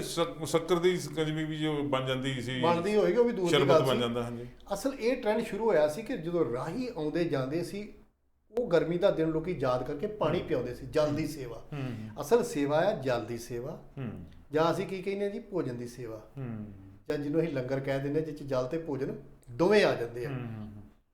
ਅਸਲ ਮੈਂ ਕੋਈ ਗੁਣੀ ਗਿਆਨੀ ਨਹੀਂ ਜੀ, ਮਾਫ ਕਰਿਓ, ਜੋ ਕੁਝ ਪੜ੍ਹਿਆ ਆ ਉਹੀ ਤੁਹਾਨੂੰ ਸੁਣਾਈ ਜਾਂਦੇ ਆ। ਹਾਂਜੀ ਹਾਂਜੀ, ਬਿਲਕੁਲ। ਅਸੀਂ ਹਾਂਜੀ, ਤੇ ਸਾਨੂੰ ਕੋਲ ਆਹੀ ਬਾਣੀ ਨਹੀਂ ਹੁੰਦੀ। ਹਾਂਜੀ, ਅਨਾਜ ਦੀ ਸੇਵਾ ਅਸੀਂ ਕਹਿੰਦੇ ਆ, ਜਦੋਂ ਕਿ ਬਾਬੇ ਵੀ ਆਉਂਦੇ ਕਈ ਵਾਰ ਨਾ ਸਾਡੇ ਮਾਝੇ 'ਚ, ਤੇ ਅਨਾਜ ਦੀ ਸੇਵਾ ਜੇ ਕਿਸੇ ਨੇ ਕਰਨੀ ਹੈ ਜੀ, ਕਣਕ ਦੀ ਬੋਰੀ, ਉਹ ਜੇ ਉਹ ਸਾਰਾ ਇਹ ਸੇਵਾ ਗਿਣੀ ਗਈ ਆ। ਕਿਤੇ ਵੀ ਇਹ ਨਹੀਂ ਹੋਇਆ ਕਿ ਤੁਸੀਂ ਮਿੱਠੇ ਪਾਣੀ ਦੀ ਛਬੀਲ, ਠੰਡੇ ਮਿੱਠੇ ਪਾਣੀ ਦੀ ਛਬੀਲ। ਕਾਰਨ ਇਹ ਕਿ ਚਲੋ ਉਹ ਵੀ ਅਸੀਂ ਮੰਨਦੇ ਆ ਵੀ ਸੰਗਤਾਂ 'ਚ ਉਤਸ਼ਾਹ ਜਾਗਿਆ, ਵਧੀਆ ਹੋਇਆ, ਕਿਉਂਕਿ ਥਕਾਵਟ ਵੀ ਲੱਥਦੀ ਸੀ ਪਿਛਲੇ ਸਮੇਂ 'ਚ। ਹੁਣ ਤੇ 70% ਲੋਕੀ ਜਿਹੜੇ ਆ ਜੀ, ਲਗਭਗ, ਮੈਂ ਇਹ ਨਹੀਂ ਐਗਜ਼ੈਕਟ ਫਿਗਰ ਨਹੀਂ ਗੀ, ਦੋ ਤਰ੍ਹਾਂ ਦੀ ਸ਼ੂਗਰ ਆ ਜੀ, ਇੱਕ 1 ਆ ਟਾਈਪ 1, ਇੱਕ ਟਾਈਪ 2। ਟਾਈਪ 1 ਟਾਈਪ 2 ਦੋਨਾਂ ਨੂੰ ਕੁੱਲ ਮਿਲਾ ਕੇ ਵੇਖੇ ਜੇ ਲਗਭਗ 67 ਪੁਆਇੰਟ ਸਮਥਿੰਗ ਇੰਡੀਆ ਦਾ ਡਾਟਾ ਜੋ ਦੱਸਦਾ ਆ। ਇੰਡੀਆ ਵਿੱਚ ਇਹ ਹਾਲ ਹੈ, ਜਿਹੜੇ 50 ਤੋਂ ਪਲੱਸ ਆ। ਮੈਂ ਸੋਚਦਾ ਸੀ ਵੀ ਸ਼ਾਇਦ ਕੈਨੇਡਾ ਵਿੱਚ ਇਦਾਂ ਨਹੀਂ, ਕੈਨੇਡਾ ਦਾ ਡਾਟਾ ਤਾਂ ਦੱਸਦਾ ਜੀ 72 ਤੋਂ ਪਲੱਸ ਆ। ਕੈਨੇਡਾ 'ਚ ਤਾਂ 70% ਤੋਂ ਉੱਤੇ ਨੇ। 70% ਤੋਂ ਉੱਪਰ ਲੋਕ ਇਹ ਸ਼ੂਗਰ ਦੇ ਪੇਸ਼ੈਂਟ ਹੈ। ਹਾਂ, ਜੇ ਵੈਸੇ ਐਵਰੇਜ ਕੱਢੀ ਜਾਈਏ ਤਾਂ ਜਿੰਨੀ ਉੱਥੇ ਆਬਾਦੀ ਆ ਜੀ, ਹਾਂਜੀ ਹਾਂਜੀ, ਉਹਨਾਂ ਦੀ ਗਿਣਤੀ ਉਹਦੇ ਹਿਸਾਬ ਨਾਲ ਤਾਂ ਕੈਨੇਡਾ ਨੂੰ ਪੂਰੀ ਸ਼ੂਗਰ ਹੀ ਆ। ਇੰਨੇ ਕਿ ਜਿੰਨੇ ਕਿ ਕੈਨੇਡਾ ਦੇ ਲੋਕਾਂ ਨੂੰ ਸ਼ੂਗਰ ਹੈ ਜੀ, ਇੰਨੇ ਕਿ ਤੇ ਉੱਥੇ ਟੋਫੀ ਚੂਪ ਕੇ ਸੁੱਟ ਦਿੰਦੇ ਆ ਜੀ। ਉਹ ਗੱਲ ਅਲੱਗ ਹੈ ਜੀ, ਲੇਕਿਨ ਉਹਦੇ ਅਕੋਰਡਿੰਗਲੀ ਆਪਾਂ ਨੂੰ ਹੁਣ ਇੱਕ ਥੋੜਾ ਜਿਹਾ ਟ੍ਰੈਂਡ, ਇਹ ਸਲਾਹ ਆ, ਬਦਲ ਲੈਣਾ ਚਾਹੀਦਾ, ਕੋਈ ਹਰਜ ਨਹੀਂ। ਫੋਕਾ ਪਾਣੀ ਪਿਆਓ ਜਿੰਨੇ ਦਿਨ ਮਰਜ਼ੀ, ਸਧਾਰਨ ਪਾਣੀ ਜਿੰਨੇ ਦਿਨ ਮਰਜ਼ੀ ਪਿਆਓ। ਇੱਕ ਦਿਨ ਦੀ ਜਗ੍ਹਾ 7 ਦਿਨ ਪਿਆ ਲਓ, ਇੱਕ ਮਹੀਨਾ ਪੂਰਾ ਜੂਨ ਦਾ ਪਿਆ ਲਓ। ਲੇਕਿਨ ਉਹਦੇ ਨਾਲ ਜੇ ਕਿਤੇ 1-2 ਦਰਖਤ, 4 ਦਰਖਤ ਜਿਹੜੇ ਪੈਸੇ ਬਚਦੇ ਨੇ, ਕਿਉਂਕਿ ਇੱਕ ਬੰਦੇ ਨੇ ਐਵਰੇਜ ਕੱਢੀ ਸੀ ਕਿ ਖੰਡ ਦੀਆਂ 2 ਬੋਰੀਆਂ, ਸਾਰਾ ਸਕਰੀਨ ਤੇ ਸਾਰਾ ਕੁਝ ਪਾ ਕੇ ਉਸ ਬੰਦੇ ਨੇ ਐਵਰੇਜ ਕੱਢੀ ਸੀ ਕਿ ਲਗਭਗ 18,000 ਤੋਂ ਲੈ ਕੇ, ਮਤਲਬ 15,000 ਤੋਂ ਨੇ ਲੈ ਕੇ 32,000 ਤੱਕ ਲਿਖਿਆ ਸੀ ਇੱਕ ਛਬੀਲ, ਛੋਟੀ ਜੀ ਦਾ, ਇੱਕ ਛਬੀਲ ਦਾ ਖਰਚਾ, ਛੋਟੀ ਜੀ ਦਾ ਦਰਮਿਆਨੀ ਜਿਹੜੀ ਅਸੀਂ ਪਿੰਡ ਚ ਲਾਉਂਦੇ ਆ। ਤੇ ਉਹਨੇ ਕਿਹਾ ਸੀ ਕਿ ਇੱਕ ਜਿਹੜਾ ਦਰਖਤ ਹੈ ਜੀ, ਕਿਤੋਂ ਵੀ ਜੇ ਕਿਸੇ ਨਰਸਰੀ ਵਾਲੇ ਦੂਜੇ ਨੂੰ ਕਹਿ ਦੋ ਨਾ ਜਾ ਕੇ ਮੈਂ ਲਾਉਣਾ, ਤਾਂ ਤੁਹਾਨੂੰ ਵੱਧ ਤੋਂ ਵੱਧ 100 ਰੁਪਏ ਤੋਂ ਥੱਲੇ ਦਰਖਤ ਮਿਲ ਜਾਂਦਾ। ਇੱਕ ਪੌਦਾ ਲਾ ਲਓ ਤੇ ਵੱਡਾ ਹੋ ਕੇ ਛਾਂ ਦੇਊਗਾ। ਪੌਦਾ ਲਾ ਵਧੀਆ ਹੋਊਗਾ। ਹਾਂਜੀ, ਪੌਦਾ ਲਾ ਕੇ ਉਹ ਸਾਰੇ ਮਾਰਗ ਦੇ ਨਾਂ ਤੇ ਗੁਰੂ ਅਰਜਨ ਦੇਵ ਜੀ ਮਾਰਗ ਰੱਖ ਦਿਓ। ਬਿਲਕੁਲ। ਜੇ ਨਹੀਂ ਵੀ ਰੱਖਣਾ ਤੇ ਗੁਰੂ ਦੇ ਨਾਂ ਤੇ ਜਦੋਂ ਤੁਸੀਂ ਇੱਕ ਰੁੱਖ ਲਾਓਗੇ ਨਾ, ਗੁਰੂ ਦੇ ਕਿਸੇ ਵੀ ਬੰਦੇ ਜਦੋਂ ਛਾਂ ਥੱਲੇ ਵੇਖੇਗਾ, ਕਈ ਵਾਰ ਅਸੀਂ ਆਪ ਵੇਖਿਆ ਜੀ, ਕਿਤੇ ਥੱਕੇ ਟੁੱਟੇ ਹੋਈਏ ਤੇ ਥੱਲੇ, ਜਦੋਂ ਅਸੀਂ ਸਕੂਟਰਾਂ ਤੇ ਜਾਂਦੇ ਸੀਗੇ, ਥੱਲੇ ਸਕੂਟਰ ਖੜਾ ਕਰ ਲਈਏ ਜਾਂ ਵੈਸੇ ਬੰਦਾ 10 ਮਿੰਟ, ਹਾਂ ਕਿਆ ਬਾਤ ਹੈ, ਭਲਾ ਹੋਵੇ ਕਿੰਨੇ ਰੁੱਖ ਲਾਏ, ਜਿਹਨੇ ਰੁੱਖ ਲਾਇਆ। ਬਿਲਕੁਲ ਜੀ। 2 ਗੱਲਾਂ ਤੁਹਾਡੀਆਂ 'ਚੋਂ ਮੈਂ ਕੱਢੀਆਂ ਜੀ। ਇੱਕ ਤਾਂ ਇਹ ਆ ਵੀ ਤੁਸੀਂ ਸੁਝਾਅ ਦਿੱਤਾ, ਬਹੁਤ ਚੰਗਾ, ਮੈਂ ਵੀ ਇਸ ਗੱਲ ਨਾਲ ਸਹਿਮਤ ਹਾਂ, ਔਰ ਮੈਂ ਪੰਜਾਬੀ ਸਾਥ 'ਚ ਬੈਠੇ ਸਾਰੇ ਵੀਰਾਂ ਭੈਣਾਂ ਨੂੰ ਵੀ ਇਸ ਗੱਲ ਲਈ ਸੋਚਣ ਲਈ ਕਹਿਣਾ ਚਾਹੁੰਦਾ ਕਿ ਸੋਚਣਾ ਜ਼ਰੂਰ ਚਾਹੀਦਾ ਹੈਗਾ। ਇਹ ਗੱਲਾਂ ਹੁੰਦੀਆਂ ਜੀ ਵੀ ਪਿੰਡਾਂ ਦੇ ਵਿੱਚ, ਜੇ ਮੰਨ ਲਓ ਇੱਕ ਪਿੰਡ 'ਚ 4 ਗੁਰਦੁਆਰੇ ਆ, ਤੇ ਚਾਰੇ ਗੁਰਦੁਆਰਿਆਂ ਦੀਆਂ ਕਮੇਟੀਆਂ ਜਦੋਂ ਜਿਹਦੀ ਵੱਡੀਆਂ ਛਬੀਲਾਂ ਲਾਉਣ ਦੀਆਂ ਗੱਲਾਂ ਕਰਦੀਆਂ। ਲੋਕਾਂ ਨੇ ਇੱਕੋ ਦਿਨ ਹੀ ਪਾਣੀ ਇੰਨਾ ਕੁ ਪਿਲਾ ਦੇਣਾ ਵੀ ਮੁੜ ਕੇ ਮਹੀਨਾ ਪਰ ਸ਼ਾਇਦ ਲੋੜ ਨਹੀਂ ਪੈਂਦੀ, ਪਰ ਪੈਂਦੀ ਹੈ। ਪਾਣੀ ਤਾਂ ਹਰ ਰੋਜ਼ ਚਾਹੀਦਾ, ਹਰ ਵੇਲੇ ਚਾਹੀਦਾ। ਸਰੀਰ ਦੇ ਵਿੱਚ ਉਨਾ ਖੂਨ ਨਹੀਂ ਹੈ, ਬਲੱਡ ਨਹੀਂ ਹੈ ਜਿੰਨਾ ਪਾਣੀ ਹੈ, ਜਿੰਨਾ ਪਾਣੀ ਜ਼ਰੂਰੀ ਹੈ। ਬਟ ਬਲੱਡ ਦੀ ਆਪਣੀ ਇੰਪੋਰਟੈਂਸ ਹੈ, ਪਰ ਪਾਣੀ ਦੀ ਆਪਣੀ ਇੰਪੋਰਟੈਂਸ ਹੈ। ਪਾਣੀ ਹੋਣਾ ਚਾਹੀਦਾ, ਪਰ ਇੱਕ ਦਿਨ ਦੇ ਨਾਂ ਦੇ ਉੱਤੇ ਅਸੀਂ ਸਿਰਫ ਸੋਚੀਏ ਵੀ ਇੱਕ ਦਿਨ ਪਾਣੀ ਪਿਲਾਤਾ, ਛਬੀਲ ਲਾਤੀ, ਗੱਲ ਖਤਮ। ਇੱਕ ਕਹਾਵਤ ਜੀ ਸੁਣੀ ਜੀ ਕਿ ਇੱਕ ਮੁੰਡਾ ਖੁੰਡਾ ਤਿਆਰ ਤੁਰ ਹੋ ਕੇ ਸੋਹਣਾ ਪਟਕਾ ਬੰਨ੍ਹ ਕੇ ਘਰੋਂ ਜਾਣ ਲੱਗਾ ਮੋਟਰਸਾਈਕਲ ਤੇ ਮਾਪਿਓ ਨੇ ਆਵਾਜ਼ ਮਾਰੀ ਵੀ ਕਾਕਾ ਚੱਲਿਆ ਕਿਤੇ, ਤੇ ਮੈਨੂੰ ਪਾਣੀ ਘੁੱਟ ਪਿਲਾ ਜਾ, ਜਾਣ ਲੱਗਾ, ਗਰਮੀ ਬਹੁਤ ਆ। ਹਾਂਜੀ। ਤੇ ਉਹ ਹੂੰ ਜਾ ਕਰਕੇ ਚਲਾ ਗਿਆ। ਤੇ ਉਹ ਬਾਪ ਨੇ ਪੁੱਛਿਆ ਮਾਂ ਨੂੰ ਵੀ ਕਿੱਥੇ ਗਿਆ ਇਹ? ਉਹ ਕਹਿੰਦੀ ਗੁਰਦੁਆਰੇ ਛਬੀਲ ਲਾਈ ਹੈ ਗੁਰਦੁਆਰੇ ਵਾਲਿਆਂ ਨੇ, ਤੇ ਉੱਥੇ ਚੱਲਿਆ। ਇਹ ਨਹੀਂ ਘਰ ਬਾਪੂ ਨੂੰ ਪਾਣੀ ਨਹੀਂ ਪਿਲਾਇਆ ਗਲਾਸ ਇੱਕ, ਜਿਹੜਾ ਉਹਦੇ ਲਈ ਉਹ ਵੀ ਉਹਨੂੰ ਵੀ ਗਰਮੀ ਲੱਗਦੀ ਆ ਜਾਂ ਉਹਨੂੰ ਪਿਆਸ ਲੱਗਦੀ ਆ, ਤੇ ਛਬੀਲ ਲਾਉਣ ਦਾ ਉਹਦਾ ਕੀ ਮਕਸਦ ਹੋਇਆ? ਸਿਰਫ ਦਿਖਾਵਾ। ਇਸ ਦਿਖਾਵੇ ਤੋਂ ਬਚਣ ਦੀ ਲੋੜ ਹੈ। ਵੈਸੇ ਇਹ ਤਰਾਸਦੀ ਹੈ ਜੀ ਸਾਡੀ ਸਾਰੀ ਸਿੱਖ ਕੌਮ ਦੀ। ਲੰਗਰ ਦੀ ਵੀ ਜਿਵੇਂ ਅੱਗੇ ਚੱਲਿਆ ਸੀ, ਗੁਰੂ ਘਰ ਲੰਗਰ ਹੋਵੇ ਸੋਹਣਾ ਲੱਗਦਾ। ਆਪਾਂ ਕੋਈ ਵੀ ਸਾਡਾ ਦਿਨ ਦਿਹਾੜ ਆਉਂਦਾ, ਆਪਾਂ ਡੱਕ ਕੇ ਉਹ ਡੱਕ ਕੇ ਲੰਗਰ ਲਾਉਣ ਨਾਲੋਂ ਆਪਾਂ ਇੱਕ ਮਿਥ ਲਈਏ ਜੀ, ਇੱਕ 10 ਕਿਲੋਮੀਟਰ ਤੇ ਲੱਗਾ, ਅਗਲਾ 10 ਕਿਲੋਮੀਟਰ ਜਾਂ 15 ਕਿਲੋਮੀਟਰ ਤੇ ਫਿਰ ਲੰਗਰ ਹੋ ਜੇ, ਉੱਥੇ ਕੋਈ ਗੁਰੂ ਘਰ ਹੋਵੇ ਜਾਂ ਕੋਈ ਜਗ੍ਹਾ ਹੋਵੇ, ਫਿਰ ਅਸੀਂ ਲੰਗਰ ਖਵਾਉਣੇ ਕਿੱਥੇ? ਸੜਕ ਦੇ ਕੰਢੇ ਤੇ। ਉੱਥੇ ਡਸਟ ਮਿੱਟੀ ਹਰ ਚੀਜ਼ ਆਉਂਦੀ, ਕਿਉਂਕਿ ਆਪਾਂ ਨੂੰ ਜੇ ਦੁਨੀਆ ਦੇ ਵਿੱਚ ਦੁਨੀਆ ਦੇ ਬਰਾਬਰ ਆਉਣਾ, ਆਰਗੇਨਾਈਜ਼ ਹੋਣਾ ਪੈਣਾ। ਬਿਲਕੁਲ। ਇਹਨਾਂ ਦੇ ਪੁਰਾਣੀਆਂ ਪਰੰਪਰਾਵਾਂ ਰਹਿੰਦੀਆਂ ਹੁੰਦੀਆਂ, ਬਿਲਕੁਲ ਨਹੀਂ ਉਹਨੂੰ ਮੇਟਿਆ ਜਾ ਸਕਦਾ। ਉਹਨਾਂ ਨੂੰ ਨਾਲ ਜ਼ਿੰਦਗੀ 'ਚ ਰੱਖਣਾ ਚਾਹੀਦਾ। ਚੰਗੀਆਂ ਗੱਲਾਂ, ਚੰਗੀ ਪਰੰਪਰਾ ਹੋਣ, ਉਹਨਾਂ ਨੂੰ ਰੱਖਣਾ ਚਾਹੀਦਾ। ਇਤਿਹਾਸ ਆ ਸਾਡਾ, ਇਤਿਹਾਸ ਨੂੰ ਮੇਟਿਆ ਨਹੀਂ ਜਾ ਸਕਦਾ। ਪਰ ਤੁਸੀਂ ਦੇਖੋ, ਜਿੱਦਾਂ ਤੁਸੀਂ ਕਿਹਾ ਵੀ ਉਹ ਤਾਂ ਥਾਂ ਤੇ ਲੰਗਰ ਲੱਗੇ ਤਾਂ ਕੁੱਟ ਖਵਾਉਣ ਵਾਲੀ ਗੱਲ ਹੈ। ਬਿਲਕੁਲ। ਕਈ ਵਾਰ ਤੇ ਉਹ ਅੱਗੇ ਜਦੋਂ ਉੜਿੱਕਾ ਜਾਂ ਉਹਨੂੰ ਕਹਿੰਦੇ ਕਿ ਉਡਾ ਕੇ ਫਿਰ ਖਵਾਉਣ। ਲੇਕਿਨ ਕਾਰਨ ਇਹ ਕਿ ਸਾਨੂੰ ਆਰਗੇਨਾਈਜ਼, ਅਸੀਂ ਕਹਿੰਦੇ ਜੀ ਫਲਾਣਾ ਦੇਸ਼ ਨੇ ਬੜੀ ਤਰੱਕੀ ਕਰ ਲਈ, ਫਲਾਣੇ ਦੇਸ਼ ਨੇ ਬੜੀ ਤਰੱਕੀ ਕਰ ਲਈ, ਫਲਾਣੇ ਨੇ ਬੜੀ ਤਰੱਕੀ ਕਰ ਲਈ। ਹਰ ਬੰਦਾ ਆਰਗੇਨਾਈਜ਼ ਹੁੰਦਾ। ਸਾਨੂੰ ਵੀ ਐਜ ਏ ਧਾਰਮਿਕ ਪਰਸਨ ਹੀ ਆਰਗੇਨਾਈਜ਼ ਹੋਣਾ ਪੈਣਾ ਕਿ ਹਾਂ ਜੀ ਇਸ ਤੋਂ ਬਾਅਦ ਇਸ ਜਗ੍ਹਾ ਤੇ ਲੰਗਰ ਹੋਏਗਾ ਜਾਂ ਪਾਣੀ ਇੱਥੋਂ ਮਿਲ ਰਿਹਾ। ਪਾਣੀ ਤਾਂ ਚਲੋ ਤੁਸੀਂ ਅਸੀਂ ਕਹਿੰਦੇ ਕਿ ਜੂਨ ਦੇ ਮਹੀਨੇ 'ਚ ਜਿੱਥੇ ਵੀ ਪਹੁੰਚਾ ਸਕਦੇ ਜੇ, ਪਰ ਉਹਦੇ ਵਿੱਚ ਕੋਸ਼ਿਸ਼ ਕਰੋ ਸਾਦਾ ਪਾਣੀ। ਹੋ ਸਕਦਾ ਤੁਹਾਡੀ ਛਬੀਲ ਲੱਗੀ ਹੋਏ, ਸ਼ੂਗਰ ਦੇ ਮਰੀਜ਼ ਮਗਰੋਂ 2-4 ਆਉਂਦੇ ਹੋਣ, ਉਹ ਵਿਚਾਰੇ ਇਸੇ ਕਰਕੇ ਨਾ ਪੀ ਸਕਣ ਜੀ, ਇਹ ਤਾਂ ਮਿੱਠਾ ਆ। ਬਿਲਕੁਲ। ਤੁਹਾਡੀ ਤੇ ਸੇਵਾ ਉਲਟ ਚੱਲ ਗਈ ਨਾ। ਦੂਜੇ ਪਾਸੇ ਹੈ ਜੀ ਪਾਣੀ ਪਿਲਾਉਣਾ ਫਿਰ ਵੀ ਗੁਨਾਹ ਨਹੀਂ ਹੈ, ਚੰਗੀ ਗੱਲ ਹੈ। ਜਿਹੜੇ ਲੋਕ ਸ਼ਰਧਾ ਨਾਲ ਕਰਦੇ ਆ, ਜਾਂ ਕਹਿ ਲਓ ਵੀ ਉਹਨਾਂ ਦੇ ਮਨ 'ਚ ਗੱਲ ਹੈਗੀ ਆ ਕਿ ਅਸੀਂ ਲੋਕਾਈ ਦੀ ਇਸ ਤਰੀਕੇ ਨਾਲ ਸੇਵਾ ਕਰਨੀ, ਬਹੁਤ ਚੰਗੀ ਗੱਲ ਹੈ। ਪਰ ਤੁਸੀਂ ਦੇਖੋ ਪਾਣੀ ਦਾ ਆਪਾਂ ਕਿੱਥੇ ਪਹੁੰਚਾਤਾ, ਉਸ ਪਾਸੇ ਵੀ ਸੋਚਣ ਦੀ ਲੋੜ ਹੈ। ਪਾਣੀ ਮੁੱਕਦਾ ਜਾਂਦਾ, ਪੰਜਾਬ ਦੀ ਧਰਤੀ ਜਿਹੜੀ ਬੰਜਰ ਹੋਣ ਜਾ ਰਹੀ ਹੈ, ਇਸ ਪਾਸੇ ਵੀ ਫਿਕਰਮੰਦੀ ਦੀ ਲੋੜ ਹੈ। ਤੁਸੀਂ ਦਰਖਤ ਦੀ ਗੱਲ ਇੱਕ ਕਰਦੇ ਸੀ ਵੀ ਦਰਖਤ ਦੇ ਥੱਲੇ ਖਲੋ ਕੇ ਬੰਦਾ ਸੋਚਦਾ ਤੇ ਨਾਲ ਸੀਸਾਂ ਦਿੰਦਾ ਜਿਹਨੇ ਲਾਇਆ ਸੀ। ਇੱਕ ਬੰਦੇ ਕਹਿੰਦੇ ਜੀ ਕਿਸੇ ਖੇਤਾਂ ਦੇ ਮੁੱਢ ਲੱਗੇ ਹੁੰਦੇ ਨਾ, ਖੇਤ ਆਪਦੀ ਹੱਦਬੰਦੀ ਲਈ ਉੱਥੇ ਕਿੱਕਰਾਂ ਲਾਈਆਂ ਹੁੰਦੀਆਂ, ਟਾਹਲੀਆਂ ਲਾਈਆਂ ਹੁੰਦੀਆਂ, ਤੇ ਉਸ ਬੰਦੇ ਨੇ ਭਲੇ ਮਾਨਸ ਨੇ ਫੈਸਲਾ ਕਰ ਲਿਆ ਵੀ ਇਹ ਟਾਹਲੀਆਂ ਟੂਲੀਆਂ ਹੁਣ ਬਹੁਤ ਵੱਡੀਆਂ ਹੋ ਗਈਆਂ, ਇਹ ਲੱਕੜ ਕਿਸੇ ਕੰਮ ਲੈ ਆਈਏ। ਉਹਨੇ ਮਜ਼ਦੂਰ ਲੈ ਲਏ ਤੇ ਮਜ਼ਦੂਰ ਲੈ ਲਏ, ਉਹਨੂੰ ਕਹਿਤਾ ਵੀ ਆਹ ਵੱਢ ਦਿਓ, ਆਹ ਦਰਖਤ ਵੱਢ ਦਿਓ। ਉਹ ਮਜ਼ਦੂਰ ਜਾ ਕੇ ਉਹ ਦਰਖਤ ਦੇ ਥੱਲੇ ਖਲੋ ਗਏ, ਕਹਿੰਦੇ ਯਾਰ ਠਹਿਰ ਕੇ ਵੱਢਦੇ ਆ, ਜੇ ਗਰਮੀ ਬਹੁਤ ਥੋੜੀ ਛਾਂ ਲੈ ਲਈਏ। ਤੁਸੀਂ ਦੇਖੋ ਜਿਹੜੇ ਦਰਖਤ ਨੂੰ ਉਹ ਵੱਢਣ ਕੱਟਣ ਤੁਰੇ ਸੀ, ਉਹਦੀ ਛਾਂ ਲੈਂਦੇ ਪਏ। ਦਰਖਤਾਂ ਨੂੰ ਵੱਢਣ ਕੱਟਣ ਲੱਗਿਆ ਵੀ ਸੋਚਣ ਦੀ ਲੋੜ ਹੈ। ਬਾਲਾ ਸਾਹਿਬ ਨੇ ਬੜੀ ਵਧੀਆ ਰਾਏ ਦਿੱਤੀ ਹੈ ਕਿ ਅੱਜ ਦੇ ਦਿਨ ਜੇ ਇੱਕ ਪੌਦਾ ਗੁਰੂ ਅਰਜਨ ਦੇਵ ਜੀ ਦੇ ਨਾਂ ਤੇ ਲਾ ਲਿਆ ਜਾਵੇ, ਇਹ ਸੋਚ ਕੇ ਉਹਦੀ ਸੇਵਾ ਕੀਤੀ ਜਾਵੇ ਕਿ ਮੈਂ ਗੁਰੂ ਦੀ ਸੇਵਾ ਕਰ ਰਿਹਾ। ਗੁਰੂ ਦੀ ਸੇਵਾ ਦਾ ਮਤਲਬ ਗੁਰਦੁਆਰੇ ਜਾ ਕੇ ਸੇਵਾ ਕਰਨਾ ਨਹੀਂ ਹੈ। ਗੁਰੂ ਦੀ ਸੇਵਾ ਤੁਸੀਂ ਕਿਸੇ ਵੀ ਤਰੀਕੇ ਨਾਲ ਕਰ ਸਕਦੇ, ਔਰ ਇਹ ਵਾਤਾਵਰਨ ਦਾ ਵੀ ਫਾਇਦਾ, ਗੁਰੂ ਨੂੰ ਸ਼ਰਧਾਂਜਲੀ ਵੀ ਹੋਊਗੀ। ਬਿਲਕੁਲ ਜੀ। ਜਿਸ ਤਰ੍ਹਾਂ ਅਸੀਂ ਨੋਰਮਲੀ ਕਹਿ ਦਿੰਦੇ ਕਿ ਪੰਜਾਬ 'ਚ ਲਗਭਗ 13,000 ਪਿੰਡ ਆ, ਤੇ ਲਗਭਗ ਜਿਹੜੀ ਐਵਰੇਜ ਕੱਢੀ ਗਈ ਕਿ 20,000 ਗੁਰਦੁਆਰਾ ਸਾਹਿਬ ਨੇ। ਜੇ ਆਪਾਂ 20,000 ਛਬੀਲ ਲਾਉਂਦੇ ਆ ਤੇ ਤੁਸੀਂ ਅੰਦਾਜ਼ਾ ਲਾ ਲਓ, ਜੇ ਇੱਕ ਪਿੰਡ ਵਾਲੇ ਵੀ ਗੁਰੂ ਦੇ ਨਾਂ ਤੇ 100 ਦਰਖਤ ਲਾ ਦੇਣ, ਤੇ ਆਪਾਂ ਅੰਦਾਜ਼ਾ ਲਾ ਲਈਏ ਕਿ ਲਗਭਗ ਉਹ 2 ਲੱਖ 20 ਲੱਖ ਦੇ ਕਰੀਬ ਦਰਖਤ ਹੋ ਗਏ, ਜੇ ਮੈਂ ਗਿਣਤੀ 'ਚ ਐਗਜ਼ੈਕਟ ਨਹੀਂ ਗਾ। ਤੇ ਇਹਨਾਂ ਦਰਖਤ ਜੇ ਇੱਕ ਸਾਲ 'ਚ ਲੱਗਾ ਤੇ 10 ਸਾਲਾਂ ਦੇ ਵਿੱਚ 2 ਕਰੋੜ ਤੋਂ ਉੱਤੇ ਦਰਖਤ ਲੱਗ ਸਕਦਾ। ਬਿਲਕੁਲ ਠੀਕ ਤੁਹਾਡੀ ਗੱਲ। ਇਕੱਲੇ ਸਿਰਫ ਇੱਕ ਦਿਨ ਲਈ। ਬਾਕੀ ਤੁਹਾਡੀ ਮਰਜ਼ੀ ਹੈ, ਜੋ ਮਰਜ਼ੀ ਕਰੋ। ਇੱਕ ਦਿਨ ਲਈ ਉਹ ਵੀ ਤੁਹਾਨੂੰ ਗੁਰੂ ਆਪ ਆਸ਼ੀਰਵਾਦ ਦੇਵੇਗਾ। ਮੈਂ ਕਈ ਵਾਰ ਜਿਸ ਤਰ੍ਹਾਂ ਅਸੀਂ ਹੁਣ ਜ਼ਿਕਰ ਕਰ ਰਹੇ ਹਾਂ ਗੁਰੂਆਂ ਦਾ, ਜਾਂ ਤੁਹਾਨੂੰ ਕਹਿ ਰਹੇ ਵੀ ਆਹ ਤੋਂ ਇੱਧਰੋਂ ਚੱਲੋ, ਕਈ ਵਾਰ ਇਹ ਵੀ ਗੱਲ ਇਸ ਤਰੀਕੇ ਦੀ ਹੁੰਦੀ ਆ ਕਿ ਕੁਝ ਗੱਲਾਂ ਲੋਕਾਂ ਨੂੰ ਚੁੱਭ ਜਾਂਦੀਆਂ ਵੀ ਨਹੀਂ ਜੀ ਜੇ ਆ ਉਹ ਆ। ਲੇਕਿਨ ਉਹਦੇ ਲਈ ਮੈਂ ਤੁਹਾਨੂੰ ਚੰਦ ਲਾਈਨਾਂ ਦੱਸਦਾ ਕਿ ਜ਼ਿੰਦਗੀ 'ਚ ਨੋਟ ਕਰ ਲਿਓ, ਭਾਵੇਂ ਤੁਹਾਨੂੰ ਹਰ ਜਗ੍ਹਾ ਤੇ ਕੰਮ ਆਉਣਗੀਆਂ, ਕਿ ਕੁਝ ਸੌਦੇ ਭਾਜੀ ਇਹੋ ਜਿਹੇ ਹੁੰਦੇ ਆ ਜਿਨ੍ਹਾਂ ਦਾ ਹਿਸਾਬ ਨਹੀਂ ਹੁੰਦਾ। ਬਿਲਕੁਲ। ਜਿਵੇਂ ਕਹਿੰਦੇ ਉਹਨੇ ਜ਼ਿੰਦਗੀ ਦਾ ਸੌਦਾ ਕਰ ਲਿਆ। ਹੁਣ ਜ਼ਿੰਦਗੀ ਦੇ ਸੌਦੇ ਦਾ ਕਾਹਦਾ ਹਿਸਾਬ ਆ? ਉਹ ਕਹਿੰਦੇ ਜੀ ਉਹਨੇ ਰਿਸ਼ਤੇਦਾਰੀਆਂ ਦਾ ਸੌਦਾ ਕਰ ਲਿਆ। ਉਹਦਾ ਕੋਈ ਹਿਸਾਬ ਆ। ਇਸ ਕਰਕੇ ਕੁਝ ਸੌਦੇ ਜ਼ਿੰਦਗੀ 'ਚ ਇਹੋ ਜਿਹੇ ਹੁੰਦੇ ਜਿਨ੍ਹਾਂ ਦਾ ਹਿਸਾਬ ਨਹੀਂ ਹੁੰਦਾ, ਤੇ ਕੁਝ ਸਵਾਲ ਵੀ ਇਹੋ ਜਿਹੇ ਹੁੰਦੇ ਜਿਨ੍ਹਾਂ ਦਾ ਕੋਈ ਜਵਾਬ ਨਹੀਂ ਹੁੰਦਾ। ਤੇ ਕਹਿੰਦੇ ਕਿ ਸਾੜਨ ਲਈ ਇਨਸਾਨੀਅਤ ਦੋ ਸ਼ਬਦ ਹੀ ਕਾਫੀ ਆ। ਸਾੜਨ ਲਈ ਇਨਸਾਨੀਅਤ ਕਹਿੰਦਾ ਮਾਰ ਦੋ ਦੁਨੀਆ। ਹਾਂਜੀ ਹਾਂਜੀ, ਦੋ ਸ਼ਬਦ ਹੀ ਕਾਫੀ ਆ। ਜ਼ਰੂਰੀ ਨਹੀਂ ਕਿ ਹਰ ਥਾਂ ਵਰਤਣਾ ਤੇਜ਼ਾਬ ਨਹੀਂ ਹੁੰਦਾ।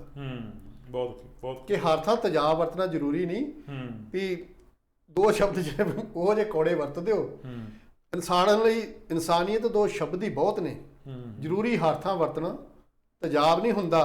ਹੁਣ ਕਹਿੰਦੇ ਜੀ ਜੰਗ ਪਿਆਰ ਨਾਲ, ਜਿਸ ਤਰ੍ਹਾਂ ਅਸੀਂ ਕਹਿੰਦੇ ਕਿ ਪਿਆਰ ਨਾਲ ਵੀ ਜੇ ਲੜਿਆ ਉਹ ਵੱਖਰੀ ਜੰਗ ਜਿਹੜੀ ਬੋਲਾਂ ਦੀ ਹੋ ਗਈ ਜਾਂ ਬਹਿਸ ਹੋ ਗਈ, ਉਸ ਤਰ੍ਹਾਂ ਜੰਗ ਪਿਆਰ ਵਿੱਚ ਤੇ ਸੁਣਿਆ ਸਭ ਚੱਲਦਾ। ਇੱਕ ਦੂਜੇ ਪਾਸੇ ਇਹ ਕਹਿੰਦੇ ਕਿ ਜੰਗ ਤੇ ਪਿਆਰ 'ਚ ਸਭ ਕੁਝ ਚੱਲਦਾ। ਬਿਲਕੁਲ, ਜੰਗ ਤੇ ਪਿਆਰ ਵਿੱਚ ਸੁਣਿਆ ਸਭ ਚੱਲਦਾ, ਪਰ ਕੀ ਨਫ਼ਰਤਾਂ ਨਾਲ ਘਰ ਬਰਬਾਦ ਨਹੀਂ ਹੁੰਦਾ। ਹੁਣ ਆਂਦੇ ਜੀ ਬੇਈਮਾਨ ਲਾਲਚੀ ਤੇ ਮਾੜੀ ਨੀਤ ਸਿਆਸੀਆਂ ਦੀ ਬਲ। ਬੇਈਮਾਨ ਲਾਲਚੀ ਤੇ ਮਾੜੀ ਨੀਤ ਸਿਆਸੀਆਂ ਦੀ ਬਲ। ਤੇ ਵਿਕੀ ਜ਼ਮੀਰ ਵਾਲਿਆਂ ਦਾ ਵੀ ਕਦੀ ਦਿਲ ਆਜ਼ਾਦ ਨਹੀਂ ਹੁੰਦਾ। ਕੀ ਬਾਤ, ਬਹੁਤ ਉਹ ਜਿੱਦਾਂ ਮਰਜ਼ੀ ਜੋ ਮਰਜ਼ੀ ਕਮਾਈਆਂ ਕਰ ਲੈਣ, ਜੋ ਮਰਜ਼ੀ ਖੱਟ ਲੈਣ, ਅਖੀਰ 'ਚ ਉਹਨਾਂ ਨੂੰ ਅਹਿਸਾਸ ਹੁੰਦਾ ਜ਼ਰੂਰ ਆ ਯਾਰ ਆਹ ਗਲਤ ਹੋ ਗਿਆ। ਤੁਸੀਂ ਵਿਕੀ ਜ਼ਮੀਰ ਦੀ ਗੱਲ ਕੀਤੀ ਜੀ, ਤੇ ਮੈਂ ਜੂਨ ਮਹੀਨੇ ਨਾਲ ਹੀ ਇੱਕ ਸੰਬੰਧਿਤ ਹੋਰ ਬਹੁਤ ਵੱਡੀ ਘਟਨਾ ਦਾ ਜ਼ਿਕਰ ਜਿਹੜਾ ਕਰਨਾ ਉਹ ਪੰਜਾਬੀ ਸੱਥ ਵਿੱਚ ਬਹੁਤ ਜ਼ਰੂਰੀ ਸਮਝਦਾ। ਉਹ ਹੈ ਜੀ ਜੂਨ ਮਹੀਨੇ ਵਿੱਚ ਹੀ ਉਸੇ ਪਵਿੱਤਰ ਸਥਾਨ ਦੀ ਜਿਹੜੀ ਅਸੀਂ ਪਹਿਲਾਂ ਗੱਲ ਕਰਦੇ ਹਟੇ ਹਾਂ, ਦਰਬਾਰ ਸਾਹਿਬ ਅੰਮ੍ਰਿਤਸਰ ਹਰਿਮੰਦਰ ਸਾਹਿਬ ਦੀ, ਉੱਤੇ ਭਾਰਤ ਦੀ ਫੌਜ ਵੱਲੋਂ ਹਮਲਾ ਕਰਕੇ ਸ੍ਰੀ ਅਕਾਲ ਤਖ਼ਤ ਸਾਹਿਬ ਨੂੰ ਢਾਹ ਢੇਰੀ ਕਰਤਾ ਗਿਆ ਤੇ ਸੈਂਕੜਿਆਂ ਦੀ ਗਿਣਤੀ ਵਿੱਚ ਸੰਗਤਾਂ ਜਿਹੜੀਆਂ ਨੇ ਹੱਥੇ ਰੋਕ ਸੀ ਉਹਨਾਂ ਨੂੰ ਮੈਂ ਤਾਂ ਕਹੂੰਗਾ ਸ਼ਹੀਦ ਕਰਤਾ। ਉਹ ਸ਼ਹੀਦ ਇਸ ਕਰਕੇ ਸੀਗੇ ਕਿ ਉਹ ਨਿਹੱਥੇ ਸੀ। ਤੁਸੀਂ ਉਹ ਵੀ ਅੱਗੋਂ ਜਿਹੜੇ ਹੈਗੇ ਆ ਬੰਦੂਕਾਂ ਜਾਂ ਗੋਲਾ ਬਰੂਦ ਰੱਖਦੇ ਹੋਣ ਤੇ ਉਹਨਾਂ ਬਾਰੇ ਕੋਈ ਦੂਜੀ ਰਾਏ ਰੱਖ ਸਕਦਾ, ਪਰ ਜਿਹੜੇ ਨਿਹੱਥੇ ਸੀ ਉਹਨਾਂ ਦਾ ਕੀ ਕਸੂਰ ਸੀ? ਆਪਣੀ ਹਉਮੈ ਨੂੰ ਪੱਠੇ ਪਾਉਣ ਦੀ ਖਾਤਰ, ਆਪਣੀ ਜਿੱਦ ਪਗਾਉਣ ਦੀ ਖਾਤਰ, ਆਪਣੀ ਹਿੰਡ ਪਗਾਉਣ ਦੀ ਖਾਤਰ, ਆਪਣੀ ਹਉਮੈ ਕਾਇਮ ਰੱਖਣ ਦੀ ਖਾਤਰ ਕੁਝ ਲੋਕਾਂ ਨੇ ਇਹ ਕਾਰਾ ਜਿਹੜਾ ਕੀਤਾ ਜਿਹਦੇ 'ਚ ਸੈਂਕੜੇ ਨਹੀਂ ਹਜ਼ਾਰਾਂ ਲੋਕ ਅਣਿਆਈ ਮੌਤੇ ਮਾਰੇ ਗਏ। ਉਹਨਾਂ ਨੂੰ ਵੀ ਸ਼ਰਧਾਂਜਲੀ ਦੇਣ ਦਾ ਦਿਨ ਹੈ। ਬਿਲਕੁਲ ਜੀ। 1 ਜੂਨ ਮਹੀਨਾ ਵਰਦੀ ਅੱਗ ਤੋਂ, 1 ਜੂਨ ਮਹੀਨਾ ਵਰਦੀ ਅੱਗ ਤੋਂ ਤੇ ਇੱਕ ਭੁੱਜਦਾ ਮੈਂ ਸ਼ਹਿਰ ਵੇਖਿਆ ਤੇ ਇੱਕ ਗੁਰੂ ਘਰ ਉਤੋਂ ਲੋਕ ਨਿਹੱਥੇ ਤੇ ਹੁੰਦਾ ਦੁਨੀਆ ਤੇ ਮੈਂ ਕਹਿਰ ਵੇਖਿਆ। ਬਿਲਕੁਲ, ਇਹ ਕਹਿਰ ਜਿਹੜਾ ਜੀ ਇਹ ਕਦੀ ਭੁੱਲ ਨਹੀਂ ਸਕਦਾ। ਇਤਿਹਾਸ ਦੇ ਪੰਨਿਆਂ ਦੇ ਉੱਤੇ ਹਮੇਸ਼ਾ ਚਮਕਦਾ ਰਹੇਗਾ ਔਰ ਹਾਕਮਾਂ ਨੂੰ ਉਹਨਾਂ ਦੇ ਅੰਦਰ ਝਾਤੀ ਮਾਰਨ ਵਾਸਤੇ ਵੰਗਾਰਦਾ ਰਹੇਗਾ। ਬਿਲਕੁਲ ਜੀ। ਕੋਈ ਵੀ ਦੁਨੀਆ ਦਾ ਹਾਕਮ ਹੋਏ, ਚਾਹੇ ਹਿਟਲਰ ਹੋਵੇ, ਚਾਹੇ ਇੰਦਰਾ ਗਾਂਧੀ ਹੋਏ, ਚਾਹੇ ਮੌਜੂਦਾ ਹਾਕਮ ਹੋਣ, ਚਾਹੇ ਉਹਨਾਂ ਤੋਂ ਇਲਾਵਾ ਵੀ ਬੜੇ ਬੜੇ ਜ਼ਾਲਮ ਹੋਏ ਨੇ। ਜਿਵੇਂ ਅਸੀਂ ਮੁਗਲ ਰਾਜ ਦੀ ਗੱਲ ਕਰੀਏ ਤੇ ਚੰਗੇਜ਼ ਖਾਂ ਜਿਹੜਾ ਇੱਧਰਲੇ ਪਾਸੇ ਸੀ, ਦੂਜੇ ਪਾਸੇ ਮੁਗਲ ਰਾਜਾਂ ਵਾਲੇ ਬਾਬਰ ਤੋਂ ਬਾਅਦ ਜਿੰਨੇ ਵੀ ਹੋਏ, ਔਰੰਗਜ਼ੇਬ ਜਿੰਨੇ ਵੀ ਹੋਏ, ਉਹ ਵੀ ਚੰਗੇਜ਼ ਖਾਂ ਹੀ ਸੀਗੇ। ਬਿਲਕੁਲ ਬਿਲਕੁਲ, ਸਾਰਿਆਂ ਨੇ ਕਿਸੇ ਨੇ ਘੱਟ ਨਹੀਂ ਕੀਤੀ। ਇਹ ਸਾਰਿਆਂ ਦਾ ਜੇ ਇੱਕ ਨਿਚੋੜ ਕੱਢਿਆ ਜਾਵੇ ਤਾਂ ਅੰਤ ਤਕਰੀਬਨ ਸਾਰਿਆਂ ਦਾ ਹੀ ਮਾੜਾ ਹੋਇਆ। ਲੇਕਿਨ ਕਹਿੰਦੇ ਆ ਕਿ ਜਿਹੜੀ ਇਹਦਾ ਉਹ ਕੀ ਕਹਿੰਦੇ ਆ ਹੰਕਾਰ, ਕੁਰਸੀ ਦਾ ਹਉਮੈ ਮੈਂ ਇੱਕ ਤਾਂ ਵੇਖੋ ਜੀ, ਇੱਕ ਇਨਸਾਨ ਹੋਵੇ ਉੱਤੋਂ ਸ਼ੋਹਰਤ ਹੋ ਜੇ, ਉੱਤੋਂ ਉਹਨੂੰ ਅਹੁਦਾ ਮਿਲ ਜੇ, ਬਿਲਕੁਲ, ਤੇ ਫਿਰ ਉਹ ਆਟੋਮੈਟਿਕਲੀ ਹੋ ਜਾਂਦਾ। ਲੇਕਿਨ ਕਹਿੰਦੇ ਕਿ ਬਾਕੀ ਅੱਗੇ ਵੀ ਅਕਸਰ ਗੱਲ ਕਰਦਾ ਹੁੰਦਾ ਕਿ ਹੋਣੀ ਵਰਤਦੀ ਪੀਰਾਂ ਪੈਗੰਬਰਾਂ ਤੇ ਸਕੀ ਬਣੀ ਨਾ ਰਾਮ ਅਵਤਾਰ ਦੀ ਏ। ਤੇ ਮਾਤਾ ਜੀਤਾ ਜੀ ਨੇ ਕਿਹਾ ਕਿ ਐਸਾ ਕਹਿ ਆਉਣਾ ਜਦੋਂ ਹਿੰਦ ਉੱਤੇ, ਤੇ ਫਿਰ ਖਾਲਸੇ ਬਾਰੇ ਉਹਨਾਂ ਨੇ ਇਹ ਗੱਲ ਕਹੀ ਕਿ ਰੁੱਤ ਡੁੱਲਣੀ ਤੇਰੇ ਪਰਿਵਾਰ ਦੀ ਏ। ਕੀ ਬਾਤ, ਬਹੁਤ ਤੇ ਦੋ ਵਿੱਚ ਸਰਹੰਦ ਦੇ ਦੇਣੇ, ਦੋ ਵਿੱਚ ਸਰਹੰਦ ਦੇ ਚਿਣ ਦੇਣੇ, ਤੇ ਗੜੀ ਚਮਕੌਰ ਦੀ ਅੱਜ ਆਵਾਜ਼ਾਂ ਮਾਰਦੀ, ਗੜੀ ਚਮਕੌਰ ਦੀ ਆਵਾਜ਼ਾਂ ਮਾਰਦੀ ਏ, ਤੇ ਐਸਾ ਕਹਿ ਰਾਊ ਜਦ ਵੀ ਹਿੰਦ ਉੱਤੇ ਰੱਤ ਡੁੱਲਣੀ ਤੇਰੇ ਪਰਿਵਾਰ ਦੀ। ਤੁਸੀਂ ਕਦੀ ਵੇਖੋ ਜੀ ਜਦੋਂ ਜੰਗ ਹੁੰਦੀ ਦੂਜੇ ਦੇਸ਼ਾਂ, ਸ਼ਹੀਦਾਂ ਦੀ ਗਿਣਤੀ ਨੋਟ ਕਰੋਗੇ ਤਾਂ ਉਹ 'ਚ ਜ਼ਿਆਦਾ ਸਿੱਖ ਸ਼ਹੀਦ ਹੁੰਦੇ। ਬਿਲਕੁਲ, ਜਾਂ ਗੋਰਖਾ ਰੈਜੀਮੈਂਟ ਦੇ ਹੋਣਗੇ, ਜਾਂ ਮਰਾਠਾ ਦੇ, ਜਾਂ ਸਿੱਖ ਰੈਜੀਮੈਂਟ ਦੇ ਹੋਣਗੇ। ਤੇ ਇਹ ਬਹੁਤ ਪੁਰਾਣੀਆਂ ਸਤਰਾਂ ਨੇ। ਇਹ ਸੋਹਣ ਸਿੰਘ ਸੀਤਲ ਜੀ ਦੀਆਂ ਲਿਖੀਆਂ ਹੋਈਆਂ ਨੇ ਜੀ, ਕਿਉਂਕਿ ਮੇਰੀਆਂ ਨਹੀਂ ਗਈਆਂ ਐਵੇਂ ਕਿ ਜੋੜ ਦਿਓ ਵੀ ਬੰਦਾ ਕੋਲੋਂ ਹੀ ਮਾਰੀ ਜਾਂਦਾ। ਦੂਜਿਆਂ ਦੀਆਂ ਵੀ ਅਸੀਂ ਕੋਟ ਕਰਦੇ ਹਾਂ ਤੇ ਬੜੀ ਮਤਲਬ ਉਹਨਾਂ ਦਾ ਤੇ ਸੋਹਣ ਸਿੰਘ ਸੀਤਲ ਉਹਨਾਂ ਨੂੰ ਤਾਂ ਮੈਂ ਪੜ੍ਹਿਆ ਹੀ ਇਸੇ ਕਰਕੇ। ਸੀਤਲ ਲਹਿਰਾਂ, ਸੀਤਲ ਤਰਾਨੇ, ਸੀਤਲ ਸਾਹਿਬ ਤੇ ਜਿੰਨੀ ਵੀ ਤੁਸੀਂ ਕਿਤਾਬਾਂ ਪੜ੍ਹੋਗੇ ਨਾ, ਉਹ ਤੋਂ ਬਾਅਦ ਤੁਹਾਨੂੰ ਇਹ ਆ ਵੀ ਉਹਨਾਂ ਦਾ ਸ਼ਹੀਦਾਂ ਦੇ ਸਰਤਾਜ ਜੋ ਸੋਈਏ ਪੰਜਵੇਂ ਸਤਿਗੁਰੂ ਅਰਜਨ ਦੇ ਕੇ ਸੀ ਕੁਰਬਾਨੀ ਆਪਣੀ ਲੱਗੇ ਜ਼ੁਲਮ ਨੂੰ ਵਰਜਣ। ਛੇਵੇਂ ਗੁਰੂ ਹਰਗੋਬਿੰਦ ਜੀ ਨੇ ਪਹਿਲੀਆਂ 2 ਤਲਵਾਰਾਂ ਚੰਦੂ ਤਾਂ ਹੀ ਨਕੇਲਾਂ ਪਾ ਕੇ ਫੇਰਿਆ ਵਿੱਚ ਬਾਜ਼ਾਰਾਂ। ਸਤਵੇਂ ਗੁਰੂ ਹਰਰਾਏ ਜੀ ਨੇ ਉਹਨਾਂ ਨੇ ਮਤਲਬ ਕਿ ਪੂਰੀ ਗੁਰੂ ਅਰਜਨ ਦੇਵ ਜੀ ਤੋਂ ਲੈ ਕੇ ਗੁਰੂ ਗੋਬਿੰਦ ਸਿੰਘ ਜੀ ਤੱਕ ਤਕਰੀਬਨ ਮੈਂ ਸੀਤਲ ਸਾਹਿਬ ਨੂੰ ਜਿੰਨਾ ਮੈਂ ਪੜ੍ਹਿਆ ਜਾਂ ਜਿੰਨਾ ਮੇਰੇ ਦੂਜਿਆਂ ਵੀਰਾਂ ਨੇ ਪੜ੍ਹਿਆ ਹੋਏਗਾ ਪਤਾ ਲੱਗਦਾ ਜੀ। ਸਿੱਖ ਇਤਿਹਾਸ ਜੇ ਤੁਸੀਂ ਪੜ੍ਹਨਾ ਨਾ ਫਿਰ ਗਿਣਤੀ ਦੇ ਚੰਦ ਕੁ ਲੇਖਕ ਨੇ ਜੀ, ਉਹਨਾਂ ਨੂੰ ਪੜ੍ਹੀ ਜਾਓ, ਉਹਨਾਂ ਨੂੰ ਕਿਤੇ ਮੌਕਾ ਮਿਲਣੇ ਸੁਣ ਲਓ। ਸਫਰੀ ਸਾਹਿਬ ਨੂੰ ਜਦੋਂ ਪੜ੍ਹੋਗੇ ਸੁਣੋਗੇ ਫਿਰ ਪਤਾ ਲੱਗਦਾ ਵੀ ਅਸੀਂ ਤਾਂ ਐਵੇਂ ਲਿਖੀ ਜਾਂਦੇ ਹਾਂ, ਲਾਣਾ ਖਿੱਚੀ ਜਾਂਦੇ ਹਾਂ, ਲਿਖਦੇ ਤੇ ਉਹ ਸੀਗੇ। ਬਿਲਕੁਲ ਚੁੰਮ ਰੱਖਾ ਨਹੀਂ ਮੈਂ। ਹਾਂਜੀ ਕਲਗੀ ਜੁਝਾਰ ਚਰਨ ਸਿੰਘ ਸਫਰੀ ਦੀ ਗੱਲ ਕਰਦੇ ਹਾਂ ਜੀ, ਜਿਨ੍ਹਾਂ ਦਾ ਨਾਂ ਸ਼ਾਇਦ ਪੰਜਾਬੀ ਸੱਥ ਵਿੱਚ ਬੈਠੇ ਮੇਰੀ ਜਾਂ ਬਾਲ ਸਾਹਿਬ ਦੀ ਉਮਰ ਵਾਲਿਆਂ ਨੂੰ ਤਾਂ ਪਤਾ, ਨਵੀਂ ਪਨੀਰੀ ਨੂੰ ਪਤਾ ਹੀ ਨਹੀਂ ਚਰਨ ਸਿੰਘ ਸਫਰੀ ਕੌਣ ਸੀ। ਚੰਨ ਮਾਤਾ ਗੁਜਰੀ ਦਾ ਸੁੱਤਾ ਕੰਡਿਆਂ ਦੀ ਸੇਜ ਸੀਨੇ ਨਾਲ ਤੇਗ ਲਾ ਲਈ ਜਦੋਂ ਯਾਦ ਪੁੱਤਰਾਂ ਦੀ ਆਏ ਜੋ ਬੜੀਆਂ ਕੀਮਤੀ ਜਿੰਦਾਂ ਮਤਲਬ ਬਹੁਤ ਖੂਬਸੂਰਤ ਗੀਤ ਉਹਨਾਂ ਨੇ ਜਿਹੜੇ ਇਤਿਹਾਸ ਨਾਲ ਜੁੜੇ ਹੋਏ, ਸਿੱਖ ਇਤਿਹਾਸ ਨਾਲ ਜੁੜੇ ਹੋਏ, ਔਰ ਉਹ ਗੀਤ ਇਕੱਲੇ ਪੰਜਾਬੀ ਦੀ ਜ਼ੁਬਾਨ ਉੱਤੇ ਹੁੰਦੇ ਸੀ। ਅੱਜ ਉਹ ਗੀਤ ਨਹੀਂ ਹੈ।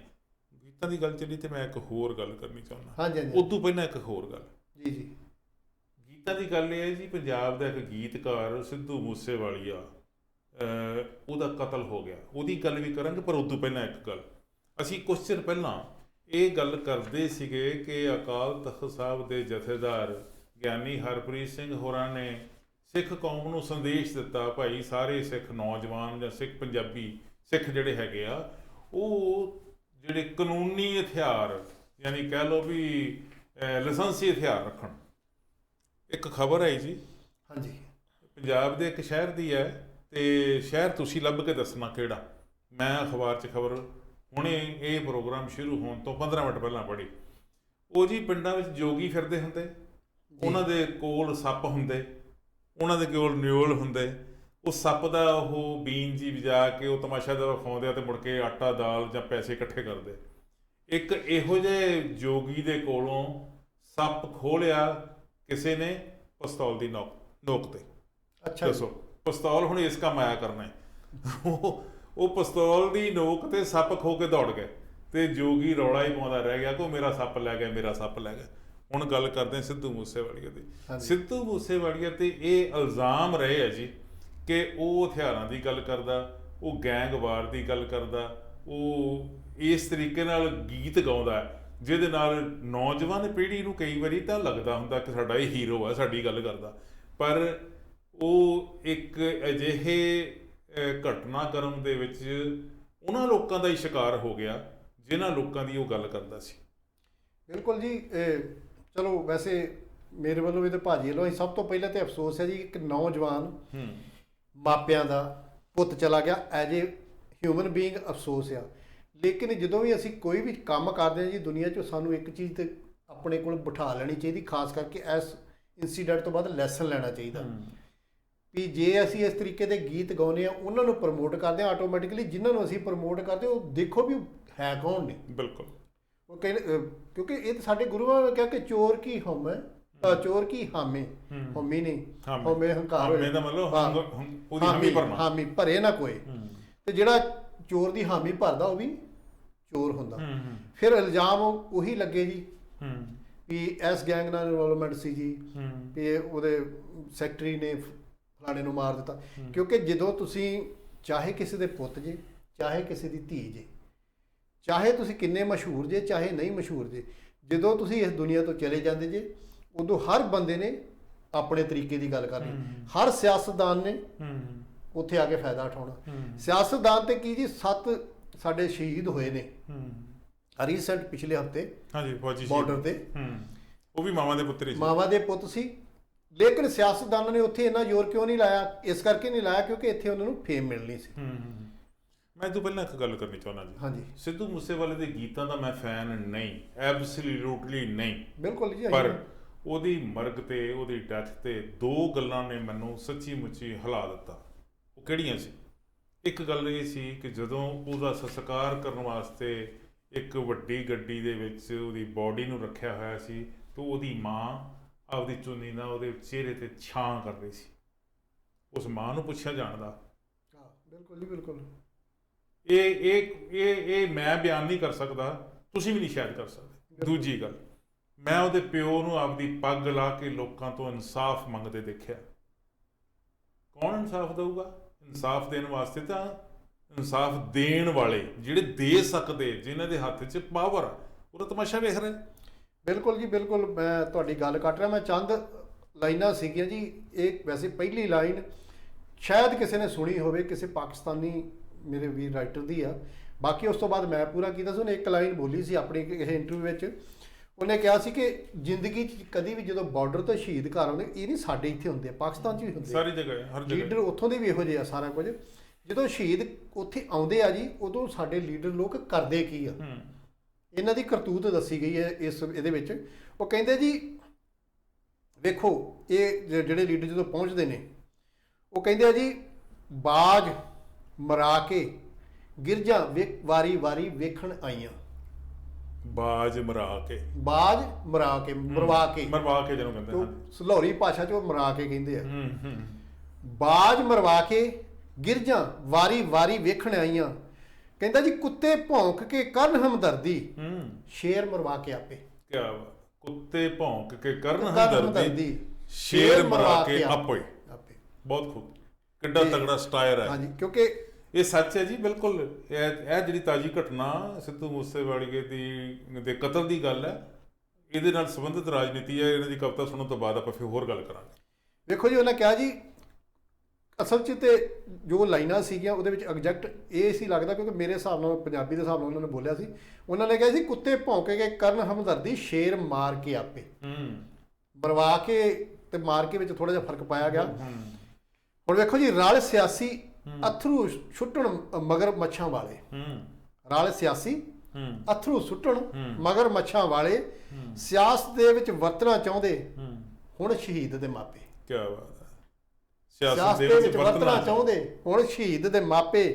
ਅੱਤਵਾਦੀ ਨਚਾਰ ਤੇ ਯਾਰ ਸੀ ਗੈਂਗਸਟਰਾਂ ਦਾ ਪਹਿਲੋਂ ਜੋ, ਅੱਤਵਾਦੀ ਨਚਾਰ ਤੇ ਯਾਰ ਸੀ ਗੈਂਗਸਟਰਾਂ ਦਾ ਪਹਿਲੋਂ ਜੋ, ਤੇ ਮੌਤ ਤੋਂ ਬਾਅਦ ਕਿਉਂ ਸਟਾਰ ਸਭ ਤੋਂ ਵੱਡਾ ਇਹਨਾਂ ਨੂੰ ਜਾਪੇ।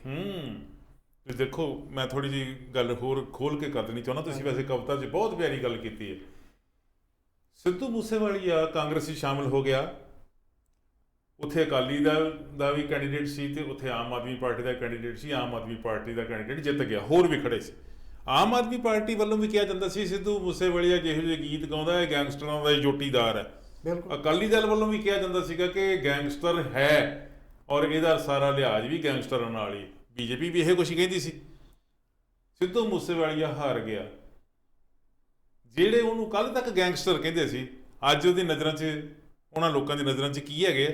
ਅੱਜ ਭਾਰਤ ਦੇ ਜਿਹੜੇ ਹੋਮ ਮਿਨਿਸਟਰ ਹੈ, ਉਹ ਚੰਡੀਗੜ੍ਹ ਬੈਠੇ ਆ ਤੇ ਮਾਪਿਆਂ ਨੂੰ ਕਹਿੰਦੇ, ਆਜੋ ਮੈਨੂੰ ਮਿਲ ਲਓ, ਆਜੋ ਮੇਰੀ ਮਿਹਨਤ ਕਰ ਲਓ ਕਿ ਸਾਡੇ ਪੁੱਤਰ ਨੂੰ ਇਨਸਾਫ ਦਿੱਤਾ ਜਾਵੇ। ਸੁਖਬੀਰ ਸਿੰਘ ਬਾਦਲ ਅਕਾਲੀ ਦਲ ਦੇ ਪ੍ਰਧਾਨ, ਉਹ ਵੀ ਜਾਂਦੇ। ਕਾਂਗਰਸ ਦੇ ਪ੍ਰਧਾਨ ਨੇ ਚਲੋ ਜਾਣਾ ਹੀ ਸੀਗਾ ਕਿ ਉਹਨਾਂ ਦੀ ਪਾਰਟੀ ਦਾ ਬੰਦਾ ਸੀ। ਉਦੋਂ ਬਾਅਦ ਕਿੱਦਾਂ ਉਹਨਾਂ ਤੇ ਗਲਬਾ ਪਾਉਣ ਦੀ ਕੋਸ਼ਿਸ਼ ਕੀਤੀ ਜਾ ਰਹੀ ਹੈ। ਸਿੱਧੂ ਮੂਸੇਵਾਲੀਏ ਦੇ ਪਿਤਾ ਬਲਕੌਰ ਸਿੰਘ ਨੂੰ ਕਿਹਾ ਜਾ ਰਿਹਾ, ਤੁਸੀਂ ਇਲੈਕਸ਼ਨ ਲੜੋ ਜੀ, ਅਸੀਂ ਤੁਹਾਡੇ ਨਾਲ ਆ। ਇਹ ਸਾਡੀ ਰਾਜਨੀਤੀ ਹੈ। ਬਿਲਕੁਲ ਬਿਲਕੁਲ ਜੀ, ਉਹੀ ਤੇ ਮੈਂ ਕਿਹਾ, ਅੱਤਵਾਦੀ ਨਚਾਰ ਤੇ ਯਾਰ ਸੀ ਗੈਂਗਸਟਰਾਂ ਦਾ ਪਹਿਲੋਂ ਜੋ, ਤੇ ਮੌਤ ਤੋਂ ਬਾਅਦ ਕਿਉਂ ਸਟਾਰ ਸਭ ਤੋਂ ਵੱਡਾ ਜਾਪੇ। ਤੇ ਮਾਂ-ਬਾਪ ਤੇ ਕੀ ਗੁਜ਼ਰੀ ਤੇ ਅੱਗੋਂ ਕੀ ਬੀਤੇਗੀ। ਮਾਂ-ਬਾਪ ਤੇ ਕੀ ਗੁਜ਼ਰੀ ਤੇ ਅੱਗੋਂ ਕੀ ਬੀਤੇਗੀ। ਝੂਠੇ ਹਮੈਤੀ ਮਿਲਣ ਆਏ ਨੇ ਰਬੜ ਦੇ ਲੈ ਕੇ ਕਾਕੇ। ਕਿਆ ਬਾਤ, ਝੂਠੇ ਹਮੈਤੀ ਮਿਲਣ ਆਏ ਨੇ ਰਬੜ ਦੇ ਲੈ ਕੇ ਕਾਕੇ। ਤੇ ਪੁੱਤ ਮਰਨ ਜੇ ਲੀਡਰਾਂ ਦੇ, ਫਿਰ ਪਤਾ ਲੱਗਦਾ ਨਾ। ਬਿਲਕੁਲ, ਆਂਦੇ ਜੀ, ਪੁੱਤ ਮਰਨ ਜੇ ਲੀਡਰਾਂ ਦੇ ਤੇ ਸੋਝੀ ਆਵੇ ਇਹਨਾਂ ਨੂੰ। ਪੁੱਤ ਮਰਨ ਜੇ ਲੀਡਰਾਂ ਦੇ ਤੇ ਸੋਝੀ ਆਵੇ ਇਹਨਾਂ ਨੂੰ। ਕੀ ਹੁੰਦੀ ਆ ਸਿਆਸਤ ਤੇ ਕੀ ਹੁੰਦੇ ਨੇ ਸਿਆਪੇ। ਬਹੁਤ ਖੂਬ, ਬਹੁਤ ਖੂਬ। ਇਹ ਸਾਡੀ ਅੱਜ ਦੀ ਉੱਥੋਂ ਦੀ ਸਿਆਸਤ, ਪੰਜਾਬ ਦੀ ਜਾਂ ਇੰਡੀਆ ਦੀ ਸਿਆਸਤ ਦਾ ਕਰੂਪ ਚਿਹਰਾ ਜਿਹੜਾ, ਉਹ ਇਹਨਾਂ ਨੇ ਚੰਦ ਲਫ਼ਜ਼ਾਂ ਦੇ ਵਿੱਚ ਨੰਗਿਆਂ ਕਰ ਦਿੱਤਾ। ਕਰੂਪ ਚਿਹਰਾ ਕਿੱਥੋਂ ਤੱਕ ਦੀ ਗੱਲ ਅਸੀਂ ਕਰਦੇ ਹਾਂ ਜੀ। ਉਂਝ ਸਿੱਧੂ ਮੂਸੇਵਾਲੀਆ ਦੀ ਮਾਤਾ ਵੱਲੋਂ ਸ਼੍ਰੋਮਣੀ ਕਮੇਟੀ ਨੂੰ ਚਿੱਠੀ ਲਿਖ ਕੇ ਕਿਹਾ ਗਿਆ ਕਿ ਜਦੋਂ ਮੇਰੇ ਪੁੱਤਰ ਦੀ ਅੰਤਮ ਅਰਦਾਸ ਹੋਣੀ ਆ, ਜਾਂ ਜਿਹਨੂੰ ਭੋਗ ਪਾਉਣਾ ਕਹਿੰਦੇ ਆਪਾਂ, ਉਸ ਭੋਗ ਵਾਲੇ ਦਿਨ ਲੰਗਰ ਪਾਣੀ ਦਾ ਪ੍ਰਬੰਧ ਸ਼੍ਰੋਮਣੀ ਕਮੇਟੀ ਕਰਦੀ ਆ ਕਿ ਨਹੀਂ ਕਰਦੀ, ਮੈਨੂੰ ਨਹੀਂ ਪਤਾ। ਇਹਦੇ ਵਿੱਚ ਵੀ ਸਿਆਸਤਦਾਨ ਖੁਦ ਫਸਦੇ ਨਜ਼ਰ ਆ ਰਿਹਾ ਹੈ। ਦੂਜੇ ਪਾਸੇ ਸ਼੍ਰੋਮਣੀ ਅਕਾਲੀ ਦਲ ਨੇ ਯੂਨਾਨੀਮਸਲੀ ਫੈਸਲਾ ਕੀਤਾ ਸੀਗਾ ਜੀ ਕਿ ਜਿਹੜੇ ਰਾਜੋਆਣਾ ਸਾਹਿਬ ਜੇਲ੍ਹ ਵਿੱਚ ਬੰਦ ਹੈ, ਬਿਆਨ ਸਿੰਘ ਮੁੱਖ ਮੰਤਰੀ ਦਾ ਕਤਲ ਉਹਨਾਂ ਦੇ ਜ਼ਿੰਮੇ ਲੱਗ ਰਿਹਾ ਸੀ, ਉਹ ਜੇਲ੍ਹ 'ਚ ਬੰਦ ਹੈ ਅਤੇ ਉਹਨਾਂ ਦੀ ਭੈਣ ਨੂੰ ਕਿਹਾ ਜਾਂਦਾ ਸੀਗਾ ਕਿ ਤੁਸੀਂ ਇਲੈਕਸ਼ਨ ਲੜੋ। ਇਹਦਾ ਮਤਲਬ ਸੀਗਾ ਕਿ ਉਹ ਕਿਸੇ ਹੋਰ ਕੈਂਡੀਡੇਟ ਦੇ ਹੱਕ 'ਚ ਨਹੀਂ ਹੈਗੇ। ਉਹ ਬੀਬੀ ਕਹਿੰਦੀ ਜੀ ਮੈਂ ਪੁੱਛ ਕੇ ਦੱਸੂ ਆਪਦੇ ਭਰਾ ਨੂੰ। ਰਾਜੋਆਣਾ ਨੇ ਕਹਿ ਦਿੱਤਾ ਵੀ ਜੇ ਅਕਾਲੀ ਦਲ ਚਾਹੁੰਦਾ ਤੇ ਭੈਣ ਮੇਰੀ ਇਲੈਕਸ਼ਨ ਲੜਨ ਨੂੰ ਤਿਆਰ ਹੈ, ਤੇ ਭੈਣ ਨੇ ਵੀ ਕਹਿ ਦਿੱਤਾ ਹਾਂਜੀ ਮੇਰੇ ਭਰਾ ਨੇ ਮੈਨੂੰ ਇਜਾਜ਼ਤ ਦੇ ਦਿੱਤੀ। ਅਕਾਲੀ ਦਲ ਨੇ ਕੀ ਕੀਤਾ? ਅਕਾਲੀ ਦਲ ਉਸੇ ਸਿਮਰਨਜੀਤ ਸਿੰਘ ਮਾਨ ਜਿਨ੍ਹਾਂ ਦੇ ਨਾਲ ਉਹਨਾਂ ਦਾ 36 ਦਾ ਅੰਕੜਾ ਰਹਿੰਦਾ, ਬਿਲਕੁਲ ਹੈ ਜੀ, ਏਟਰ ਦਾ ਤੇ ਵੈਰ ਰਹਿੰਦਾ, ਉਹ ਸਿਮਰਨਜੀਤ ਸਿੰਘ ਮਾਨ ਦਾ ਮੁੱਦਾ ਹੋਰ ਹੈ, ਰਾਜਨੀਤਿਕ ਪੈਂਤੜਾ ਹੋਰ ਹੈ। ਅਕਾਲੀ ਦਲ, ਸ਼੍ਰੋਮਣੀ ਅਕਾਲੀ ਦਲ, ਜਿਹੜੇ ਬਾਦਲ ਪਰਿਵਾਰ ਦਾ ਅਕਾਲੀ ਦਲ ਆ, ਉਹਦਾ ਪੈਂਤੜਾ ਹੋਰ ਹੈ। ਰਲ ਮਿਲ ਕੇ ਉਹਨਾਂ ਨੇ ਇਹ ਸਲਾਹ ਕਰ ਲਈ ਜੀ ਸਿਮਰਨਜੀਤ ਸਿੰਘ ਮਾਨ ਜਿਹੜੇ ਸਾਡੇ ਉਹ ਸਾਂਝੇ ਉਮੀਦਵਾਰ ਹੋਣਗੇ ਸੰਗਰੂਰ ਪਾਰਲੀਮੈਂਟ ਹਲਕੇ ਤੋਂ। ਪਹਿਲਾਂ ਉਹ ਰਾਜੋਆਣਾ ਦੀ ਭੈਣ ਨੂੰ ਕਹਿੰਦੇ ਸੀ ਤੁਸੀਂ ਕੈਂਡੀਡੇਟ ਬਣ ਜਾਓ। ਫਿਰ ਉਹਨਾਂ ਨੇ ਕੋਸ਼ਿਸ਼ ਕੀਤੀ ਕਿ ਨਹੀਂ, ਸਿਮਰਨਜੀਤ ਸਿੰਘ ਮਾਨ ਜਿਹੜਾ ਉਹ ਠੀਕ ਹੈ। ਸਿਮਰਨਜੀਤ ਸਿੰਘ ਮਾਨ ਜਿਹੜੇ ਇਹ ਕਹਿੰਦੇ ਆ ਸਿੱਧੂ ਮੂਸੇਵਾਲੀਆ ਦੀ ਮੌਤ 'ਤੇ ਕਿ ਤੂੰ ਯਾਰ ਮੈਨੂੰ ਛੱਡ ਕੇ ਚਲਾ ਗਿਆ, ਤੂੰ ਜਵਾਨਾ ਮੈਨੂੰ ਛੱਡ ਕੇ ਚੱਲਿਆ, ਤੂੰ ਤਾਂ ਮੈਨੂੰ ਬਾਪੂ ਕਹਿ ਕੇ ਹਾਕਾਂ ਮਾਰਦਾ ਸੀ। ਪਹਿਲਾਂ ਮੈਨੂੰ ਦੀਪ ਸਿੱਧੂ ਛੱਡ ਕੇ ਚਲਾ ਗਿਆ, ਫਿਰ ਮੈਨੂੰ ਜਿਹੜਾ ਸ਼ੁਭਦੀਪ ਜਿਹੜਾ ਸਿੱਧੂ ਆ ਉਹ ਛੱਡ ਕੇ ਚਲਾ ਗਿਆ। ਮੈਂ ਕਿਹੜੇ ਮੂੰਹ ਨਾਲ ਤੁਰਿਆ ਫਿਰਾਂ, ਮੈਂ ਕਿਹੜੇ ਆਸਰੇ ਤੁਰਿਆ ਫਿਰਾਂ। ਅੱਜ ਉਹਨਾਂ ਨੂੰ ਆਸਰਾ ਮਿਲ ਗਿਆ ਜੀ ਉਸੇ ਬਾਦਲ ਪਰਿਵਾਰ ਦਾ, ਉਸੇ ਸ਼੍ਰੋਮਣੀ ਅਕਾਲੀ ਦਲ ਬਾਦਲ ਗਰੁੱਪ ਦਾ, ਜਿਨ੍ਹਾਂ ਦੇ ਨਾਲ ਉਹਨਾਂ ਦੇ ਕਦੀ ਬਣੀ ਨਹੀਂ। ਹਾਂ, ਥੋੜ੍ਹੇ ਦਿਨ ਪਹਿਲਾਂ ਹੁੰਦਾ ਜੀ ਸ਼੍ਰੋਮਣੀ ਕਮੇਟੀ ਨੇ ਇੱਕ ਮੀਟਿੰਗ ਸੱਦੀ ਸੀਗੀ ਕਿ ਬੰਦੀ ਸਿੰਘ ਜਿਹੜੇ ਹੈਗੇ ਆ ਉਹਨਾਂ ਦੀ ਰਿਹਾਈ ਵਾਸਤੇ ਸਾਰੇ ਅਕਾਲੀ ਦਲ ਜਿਹੜੇ ਆ ਉਹ ਇਕੱਠੇ ਹੋ ਜਾਓ, ਹੁਕਮ ਦਿੱਤਾ ਸੀ ਅਕਾਲ ਤਖ਼ਤ ਸਾਹਿਬ ਨੇ। ਅਤੇ ਉਦੋਂ ਬੋਲੇ ਸੋ ਨਿਹਾਲ ਦਾ ਨਾਅਰਾ ਜਕਾਰਾ ਛੱਡ ਕੇ ਤੇ ਅੱਖ ਮਾਰਦੇ ਸਿਮਰਨਜੀਤ ਸਿੰਘ ਮਾਨ ਸਾਰਿਆਂ ਨੇ ਵੇਖੇ ਹੋਣੇ। ਸਿਆਸਤ ਕਿੱਧਰ ਨੂੰ ਜਾ ਰਹੀ ਜੀ? ਕੁਛ ਨਹੀਂ ਕਹਿ ਸਕਦੇ ਜੀ, ਕਿਉਂਕਿ ਰੱਬ ਇੱਕ ਗੁੰਝਲਦਾਰ ਬੁਝਾਰਤ, ਰੱਬ ਇੱਕ ਗੋਰਖ ਧੰਦਾ, ਖੋਲ੍ਹਣ ਲੱਗਿਆ ਪੇਜ ਇਸ ਦੇ ਕਾਫਰ ਹੋ ਜਾਏ ਬੰਦਾ।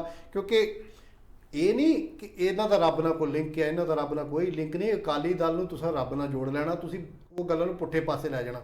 ਜਦ ਕਿ ਸਿਮਰਨਜੀਤ ਸਿੰਘ ਮਾਨ ਜੂਨ 1984 ਦੇ ਅਟੈਕ ਤੋਂ ਬਾਅਦ ਜਦੋਂ ਬਾਦਲ ਸਾਹਿਬ ਫੌਜੀਆਂ ਨੂੰ ਸਪੈਸ਼ਲੀ ਕਹਿ ਦਿੰਦੇ ਆ ਵੀ ਸਿੱਖ ਸਾਰੇ ਛੱਡ ਕੇ ਆ ਜਾਓ, ਉਦੋਂ ਸਿਮਰਨਜੀਤ ਸਿੰਘ ਮਾਨ ਨੇ ਪੋਸਟ ਨਹੀਂ ਸੀ ਛੱਡੀ, ਜੌਬ ਤੇ ਸੀ ਉਦੋਂ। ਕੈਪਟਨ ਅਮਰਿੰਦਰ ਸਿੰਘ ਤੇ ਸਿਮਰਨਜੀਤ ਸਿੰਘ ਮਾਨ ਆਪਸ 'ਚ ਇੰਨੇ ਗੂੜੇ ਰਿਸ਼ਤੇਦਾਰ ਤੁਸੀਂ ਵੀ ਜਾਣਦੇ। ਸੰਧੂ ਸਾਹਿਬ ਸਿਮਰਨਜੀਤ ਸਿੰਘ ਮਾਨ ਨੂੰ ਲੋਕੀ ਕਹਿੰਦੇ ਜੀ ਇੱਕ IPS ਅਫਸਰ ਆ, ਇੱਕ ਜੇ ਆ ਉਹ ਆ। IPS ਅਫਸਰ ਕਿਵੇਂ ਬਣਿਆ? ਕਿਉਂਕਿ ਇਹਦੇ ਫਾਦਰ ਸਾਹਿਬ ਉਸ ਸਮੇਂ ਸਪੀਕਰ ਸੀਗੇ ਕਾਂਗਰਸ ਦੇ, ਬਿਲਕੁਲ ਪੰਜਾਬ ਲੋਕ ਸਭਾ ਦੇ ਪੰਜਾਬ ਦੇ, ਤੇ ਸਪੀਕਰ ਸੀਗੇ। ਉਹ ਵੀ ਬੜੀ ਲੰਮੀ ਚੌੜੀ ਕਹਾਣੀ ਹੈ। ਲੋਕੀ ਕਈ ਕਹਿੰਦੇ ਕਿ ਵਿਦਵਾਨ ਆ ਜੀ, ਜੇ ਆ ਉਹ। ਮੈਂ ਐਂਟੀ ਨਹੀਂ ਬੋਲਦਾ, ਮੈਂ ਤੁਹਾਨੂੰ ਫੈਕਟ ਦੱਸਦਾ ਜਿਹੜੇ ਸੱਚ ਸਾਹਮਣੇ ਆਉਣੀ ਚਾਹੀਦੀ। ਸੱਚ ਆ ਜਿਹੜਾ ਸਰਦਾਰ ਜੋਗਿੰਦਰ ਸਿੰਘ ਮਾਨ ਇਹਨਾਂ ਦੇ ਫਾਦਰ ਸਾਹਿਬ ਦਾ ਨਾਂ ਆ। ਉਦੋਂ ਬਾਅਦ ਕੀ ਹੁੰਦਾ ਜੀ, ਕੈਪਟਨ ਸਾਹਿਬ 84 ਦੇ ਉੱਤੇ ਸਟੈਂਡ ਲੈ ਜਾਂਦੇ ਆ। ਕੈਪਟਨ ਸਾਹਿਬ ਕੁਝ ਹੋਰ ਬੰਦਿਆਂ ਨੂੰ, ਫੌਜਦਾਰ ਨੂੰ, ਜਿਹੜੇ ਉਹਨਾਂ ਦੇ ਸਾਥੀ ਸੀ, ਨਾਲ ਰਲਾ ਕੇ ਮਾਨ ਨੂੰ ਕਹਿੰਦੇ ਆ ਵੀ ਤੂੰ ਅਸਤੀਫਾ ਦੇ ਦੇ, ਤੂੰ ਇੱਥੇ ਆ, ਤੈਨੂੰ ਇਲੈਕਸ਼ਨ ਇਸ ਤੋਂ ਬਾਅਦ ਇਲੈਕਸ਼ਨ ਹੋ ਜਾਣੀ, ਕਿਉਂਕਿ ਰਾਜਨੀਤੀ 'ਚ ਪੈਰ ਪਾ, ਹਾਂ ਗਵਰਨਰ ਹੀ ਰਾਜ ਹੋ ਗਿਆ, ਸਾਰਾ ਕੁਝ ਹੋ ਗਿਆ, ਉਦੋਂ ਬਾਅਦ ਇਲੈਕਸ਼ਨ ਹੋ ਜਾਣੀ ਆ ਤੇ ਉਦੋਂ ਬਾਅਦ ਰਾਜਨੀਤੀ ਤੁਸੀਂ MP ਬਣ ਜਾਣਾ ਤੇ ਸਾਰੀ ਉਹ ਹੋ ਸਕੇ। ਜੇ ਨਾ MP ਬਣੇ ਤੇ ਤੁਹਾਨੂੰ ਮੁੱਖ ਮੰਤਰੀ ਬਣਾ ਦਿੱਤਾ ਜਾਓ। ਬਾਦਲ ਨੂੰ ਗੁੱਠੇ ਲਾਉਣਾ ਸੀ, ਬਾਦਲ ਸਾਹਿਬ ਨੂੰ, ਸੌਰੀ ਮੇਰੇ ਮੂੰਹ ਬਾਦਲ ਨਿਕਲ ਗਿਆ, ਬਜ਼ੁਰਗ ਨੇ ਜੀ, ਗੁੱਠੇ ਲਾਉਣਾ। ਲੇਕਿਨ ਹੋਇਆ ਕਿ ਬਰਨਾਲਾ ਜਿਹੜਾ ਸੀਗਾ, ਸਰਜੀਤ ਸਿੰਘ ਬਰਨਾਲਾ, ਉਹ ਵੀ ਵਕੀਲ ਸੀਗਾ, ਉਹਦੀ ਵਾਰੀ ਆ ਗਈ ਕਿਸੇ ਨਾ ਕਿਸੇ ਤਰੀਕੇ ਨਾਲ। ਕਿਉਂਕਿ ਉਦੋਂ ਦੋ ਵਾਰਾਂ ਬਾਦਲ ਸਾਹਿਬ ਦੀਆਂ ਸਰਕਾਰਾਂ 2.5 ਸਾਲ ਚੱਲੀਆਂ, ਇੱਕ ਵਾਰ 2 ਸਾਲ 3 ਮਹੀਨੇ 4 ਮਹੀਨੇ, ਇੱਕ ਵਾਰ 2.5 ਸਾਲ ਚੱਲੀ ਸੀ। ਉਹਦੇ ਦਰਮਿਆਨ ਕਿਉਂਕਿ ਥੋੜਾ ਜਿਹਾ ਤੁਹਾਡਾ ਮੈਂ ਟਾਈਮ ਲੈ ਲਾ, ਕਿਉਂਕਿ ਲੋਕਾਂ ਨੂੰ ਕਈ ਵਾਰ ਭਰਮ ਭੁਲੇਖਾ ਬੜਾ ਵੱਡਾ ਹੋ ਜਾਂਦਾ ਕਿ ਮਾਨ ਸਾਹਿਬ ਤੁਸੀਂ ਜਿਵੇਂ ਕਿਹਾ ਕਿ ਬਾਦਲ ਸਾਹਿਬ ਨਾਲ ਇਹ ਗੱਲਾਂ ਤੇ ਚਰਚਾ ਛੇੜਨ ਦੀ ਗੱਲ ਕਿਉਂ ਜ਼ਰੂਰੀ ਹੋਈ ਹੈ? ਕਿਉਂਕਿ ਇਹ ਦਿਨਾਂ ਦੇ ਵਿੱਚ ਬੜਾ ਕੁਝ ਉਤਲ ਫੁਤਲ ਹੋ ਰਿਹਾ। ਅਜੇ ਹੋਰ ਬਹੁਤ ਸਾਰੀਆਂ ਗੱਲਾਂ ਅਸੀਂ ਕਰਨੀਆਂ ਇਸੇ ਪ੍ਰੋਗਰਾਮ 'ਚ। ਹਾਂਜੀ, ਕਿਉਂਕਿ ਅਸੀਂ ਉਦੋਂ ਜੂਨ ਦੇ ਵਿੱਚ 84 'ਚ ਕਾਲਜ ਪਾਸ ਆਊਟ ਹੋਣ ਜਾ ਰਹੇ ਸਾਂ, 85 'ਚ ਪਾਸ ਆਊਟ ਹੋਏ ਆ। ਇਹ ਅਸੀਂ ਚੀਜ਼ਾਂ ਉਦੋਂ ਅੱਖੀਂ ਵੇਖੀਆਂ। ਸਾਡੀ ਫੈਮਿਲੀ 'ਚੋਂ ਕਾਫੀ ਬੰਦੇ ਪੁਲਿਸ ਇੰਟੈਲੀਜੈਂਸ ਸੀਗੇ, ਉਹਨਾਂ ਨੇ ਇਹ ਗੱਲ ਦੱਸੀ ਵੀ ਇਸ ਤੋਂ ਬਾਅਦ ਜਿਹੜਾ ਹੁਣ ਆਖਰੀ ਜਿਹੜਾ ਹੋਣਾ ਕੰਮ, ਉਹ ਇਹ ਹੋਣਾ ਕਿ ਕੋਈ ਨਾ ਕੋਈ ਬੰਦਾ ਜਾਂ ਏਜੰਸੀਆਂ ਆ ਕੇ ਅਕਾਲ ਤਖਤ ਸਾਹਿਬ ਨੂੰ ਤਿਆਰ ਕਰਨਗੀਆਂ, ਲੇਕਿਨ ਉਹਨਾਂ ਨੇ ਕੀ ਕੀਤਾ ਕਿ ਨਿਹੰਗ ਸਿੰਘ ਨੂੰ ਦੇ ਦਿੱਤਾ ਠੇਕਾ ਵੀ ਤੁਸੀਂ ਅਕਾਲ ਤਖਤ ਸਾਹਿਬ ਤਿਆਰ ਕਰ ਦਿਓ। ਉਹ ਦੁਬਾਰਾ ਅਕਾਲ ਤਖਤ ਸਾਹਿਬ ਫਿਰ ਢਾਇਆ ਗਿਆ, ਢਾ ਕੇ ਫਿਰ ਸਿੱਖ ਸੰਗਤ ਨੇ ਆਪ ਬਣਾਇਆ। ਲੇਕਿਨ ਉਸ ਸਮੇਂ ਸਮਾਂ ਬੀਤਦਾ 85 ਚੜ ਗਈ।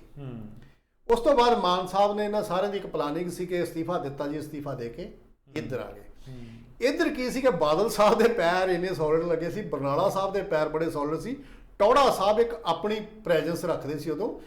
ਇੱਕ ਉਹਨਾਂ ਦਿਨਾਂ ਦੇ ਵਿੱਚ ਜਿਹੜੇ ਅੱਜ ਕੱਲ੍ਹ ਯੂਪੀ 'ਚ ਸਿਆਸਤ ਕਰ ਰਹੇ ਨੇ ਉਹ ਵੀ ਬੜੇ ਸਰਗਰਮ ਹੋ ਗਏ ਸੀਗੇ। ਸਿੱਧਾ ਨਾਂ ਨਹੀਂ ਲੈਂਦੇ ਜੀ ਬਾਦਲ ਸਾਹਿਬ, ਉਹ ਰਾਮੂਵਾਲੀਆ ਸਾਹਿਬ ਸਰਦਾਰ ਬਲਵੰਤ ਸਿੰਘ ਜੀ ਰਾਮੂਵਾਲੀਆ। ਉਹ ਵੀ ਇਹ ਫਿਰ ਜਦੋਂ ਜੋਧਪੁਰ ਸਾਰੇ ਬੰਦੇ ਫੜੇ ਜਾਂਦੇ ਜੀ, ਮੇਰੇ ਵਿੱਚ 3 ਸਾਥੀ ਸੀਗੇ ਜੋਧਪੁਰ ਜਿਹੜੇ ਕੱਟ ਕੇ ਆਏ ਨੇ ਜੇਲ੍ਹ। ਉਹਨਾਂ ਨੇ ਦੱਸਿਆ, ਜਾਂ ਜਿਹੜੇ ਮੇਰੇ ਸਾਥੀ ਉਦੋਂ ਜੂਨ ਦੇ ਮਹੀਨੇ 'ਚ ਉਦੋਂ ਪੜ੍ਹ ਕੇ ਕਿਸੇ ਤਰੀਕੇ ਨਾਲ ਬਾਹਰ ਆ ਗਏ, ਉਹਨਾਂ ਨੇ ਇਹ ਗੱਲ ਦੱਸੀ ਜੀ ਵੀ ਵਿਰਸਾ ਸਿੰਘ ਵਲਟੋਆ, ਭਾਈ ਮਨਜੀਤ ਸਿੰਘ, ਮਹਿਤਾ, ਚਾਵਲਾ ਸਾਹਿਬ ਜਾਂ ਜਿੰਨੇ ਆ ਫੈਡਰੇਸ਼ਨ ਵਾਲੇ ਹੁਣ ਆ ਕੇ ਡਾਇਰੈਕਟ ਇੰਟਰਵਿਊ ਦਿੰਦੇ ਸਾਰੇ ਵੱਡੇ, ਹਾਂਜੀ, ਇਹ ਕਿਸ ਤਰ੍ਹਾਂ ਬਚ ਗਏ? ਈਵਨ ਤੋਂ ਸਾਡੇ ਭੋਮਾ ਮਨਜੀਤ ਸਿੰਘ ਭੋਮਾ ਸਾਡੇ ਲਾਗੇ ਉਹ ਵੀ, ਇਹ ਕਿਸ ਤਰ੍ਹਾਂ ਬਚ ਗਏ ਜੇ ਸਾਰੇ ਦੂਜੇ ਜਿਹੜੇ ਅੰਦਰ ਸੀ ਸ਼ਹੀਦ ਹੋ ਗਏ? ਸੋਚਿਆ ਮੋਟੇ ਬੰਦੇ ਬਚ ਗਏ, ਸਾਰੇ ਬਚ ਗਏ, ਟੌੜਾ ਸਾਹਿਬ ਬਚ ਗਏ, ਬਿਲਕੁਲ ਅਕਾਲੀ ਦਲ ਦੇ ਕੁਝ ਕਾਫੀ ਬੰਦੇ ਬਚ ਗਏ। ਇਹ ਇੱਕ ਲੰਬੀ ਕਹਾਣੀ ਹੈ ਜੀ, ਤੇ ਬਹੁਤ ਸਾਰੀਆਂ ਕਿਤਾਬਾਂ ਦੇ ਵਿੱਚ ਉਹ ਘਟਨਾਕ੍ਰਮ ਨੂੰ ਬਿਆਨ ਕੀਤਾ ਗਿਆ ਵੱਖਰੇ ਲੋਕਾਂ ਵੱਲੋਂ। ਕੁਝ ਸਿਆਸਤਦਾਨਾਂ ਵੱਲੋਂ ਕੀਤਾ ਗਿਆ, ਕੁਝ ਰਾਜਨੀਤਿਕ ਜਿਹੜੇ ਲੋਕ ਸੀ, ਪਹਿਲਾਂ ਉਹ ਕਿਸੇ IAS ਅਫਸਰ ਜਾਂ IPS ਅਫਸਰ ਸੀ, ਉਹਨਾਂ ਵੱਲੋਂ ਕੀਤਾ ਗਿਆ, ਤੇ ਬਹੁਤ ਸਾਰੇ ਪੱਤਰਕਾਰਾਂ ਵੱਲੋਂ ਵੀ ਗੱਲਾਂ ਕੀਤੀਆਂ ਗਈਆਂ। ਬੜਾ ਕੁਝ ਸਾਹਮਣੇ ਆ ਗਿਆ, ਅਜੇ ਬਹੁਤ ਕੁਝ ਸਾਹਮਣੇ ਲਿਆਉਣ ਦੀ ਲੋੜ ਹੈ। ਪਰ ਜਿਹੜਾ ਤਾਜ਼ਾ ਘਟਨਾਕ੍ਰਮ ਹੈ, ਸਿਮਰਨਜੀਤ ਸਿੰਘ ਮਾਨ ਨੂੰ ਯੂਨਾਨੀ ਮਸਲੀ ਸੰਗਰੂਰ ਦੀ ਪਾਰਲੀਮੈਂਟ ਸੀਟ ਤੋਂ ਸ਼੍ਰੋਮਣੀ ਅਕਾਲੀ ਦਲ ਦੇ ਝੰਡੇ ਹੇਠ ਕੈਂਡੀਡੇਟ ਡਿਕਲੇਅਰ ਕਰਨਾ। ਬਿਲਕੁਲ ਜੀ, ਮੈਂ ਉਸੇ ਪਾਸੇ ਆ ਰਿਹਾ ਸਾਂ। ਮੈਂ ਥੋੜਾ ਜਿਹੀ ਉਹਦੀ ਭੂਮਿਕਾ ਇਸ ਕਰਕੇ ਬੰਨੀ ਕਿਉਂਕਿ ਲੋਕਾਂ ਨੂੰ ਇਹ ਨਾ ਹੋਵੇ ਕਿ ਵਲਟੋਆ ਅੱਜ ਆਇਆ ਤੇ ਫਲਾਣਾ ਆਇਆ ਤੇ ਭਾਈ ਮਨਜੀਤ ਸਿੰਘ, ਕਿਉਂਕਿ ਅੱਜ ਕੱਲ੍ਹ ਮੈਂ ਵਧੀਆ ਵੇਖਦਾ ਕਿ ਦਰਬਾਰ ਸਾਹਿਬ ਬੈਠੇ ਹੁੰਦੇ ਨੇ ਸਹੀ ਟਿਕਾਣੇ ਤੇ ਜਾਣਾ ਸ਼ੁਰੂ। ਮਹਿਤਾ ਸਾਹਿਬ ਜਿਹਨਾਂ ਨੂੰ ਕਹਿੰਦੇ ਨੇ ਉਹ ਵੀ ਸਾਰੇ ਹੀ, ਈਵਨ ਤੋਂ ਤੁਸੀਂ ਹਰਮਿੰਦਰ ਸਿੰਘ ਨੂੰ ਵੀ ਦੇਖੋਗੇ ਵੀ ਅੱਜ ਕੱਲ੍ਹ ਛਬੀਲ ਤੇ ਬੈਠੇ ਹੁੰਦੇ ਜਾਂ ਉੱਥੇ ਬੈਠੇ ਹੁੰਦੇ, ਵਧੀਆ ਆ, ਗੁਰੂ ਘਰ ਨਾਲ ਲੱਗੇ ਨੇ ਜਿਹੜੇ। ਲੇਕਿਨ ਇਹਨਾਂ ਬੰਦੇ ਦੀ ਹਿਸਟਰੀ ਇਹ ਆ ਜੀ, ਇਹ ਉਦੋਂ ਦੇ 84 ਦੇ ਅਟੈਕ 'ਚ ਭਗੌੜੇ ਨੇ, ਅੰਦਰੋਂ ਛੱਡ ਕੇ ਆਏ ਹੋਏ ਨੇ। ਇਹ ਸਾਰੇ ਬਾਦਲ ਦੇ ਨਾਲ ਅਟੈਚ ਕਿਉਂ ਹੋਏ? ਕਾਰਨ ਇਹ ਸੀ ਕਿ ਉਹਨਾਂ ਦਿਨਾਂ ਦੇ ਵਿੱਚ ਸਿਮਰਜੀਤ ਸਿੰਘ ਮਾਨ ਨੂੰ ਉੱਧਰੋਂ ਛੁਡਵਾ ਕੇ, ਅਸਤੀਫਾ ਦਵਾ ਕੇ, ਸਾਰਾ ਕੁਝ ਕਰਕੇ, ਰੌਲਾ ਪਵਾ ਕੇ ਸਾਰਾ ਕੁਝ, ਉਦੋਂ ਇਹ ਸਿੱਧੇ ਦੇ ਸਿੱਧੇ ਅਕਾਲੀ ਦਲ ਇੱਕੋ ਹੀ ਸੀਗਾ, ਬਾਦਲ ਵੀ ਨਹੀਂ ਉਹਦਾ ਨਾ, ਸ਼੍ਰੋਮਣੀ ਅਕਾਲੀ ਦਲ 'ਚ ਇਕੱਠੇ ਹੋਏ। ਪਹਿਲੀ ਇਲੈਕਸ਼ਨ ਲੜੀ ਮਾਨ ਸਾਹਿਬ ਨੇ, ਜਿੱਤੀ, ਬੜੀ ਵੱਡੀ ਜਿੱਤ ਸੀ, 4,70,000 ਤਕਰੀਬਨ। ਜੇ ਮੈਨੂੰ ਅੱਜ ਤੱਕ ਕਾਫੀ ਸਮਾਂ ਸਾਰੀਆਂ ਜਿੰਨੀਆਂ ਵੋਟਾਂ ਪਈਆਂ ਸਾਰੀਆਂ ਉਹਨਾਂ ਦੀਆਂ ਸੀ। ਹਾਂਜੀ, ਮੈਂ 92 'ਚ ਸੰਗਰੂਰ ਸਾਂ, ਮੈਂ 91 'ਚ ਵੀ ਸੰਗਰੂਰ ਸਾਂ। ਮੇਰੇ ਨਾਲ ਵੀ ਕੁਝ ਇਹੋ ਜਿਹੀ ਟ੍ਰੈਜਡੀ ਹੋਈ ਜੀ ਕਿ ਮੈਂ ਪੜ੍ਹਿਆ, ਕਾਲਜ ਪਾਸ ਆਊਟ ਹੋਇਆ ਤੇ ਮੈਨੂੰ ਦਿੱਲੀ ਲਿਜਾਣਾ ਪਿਆ 6 ਮਹੀਨੇ।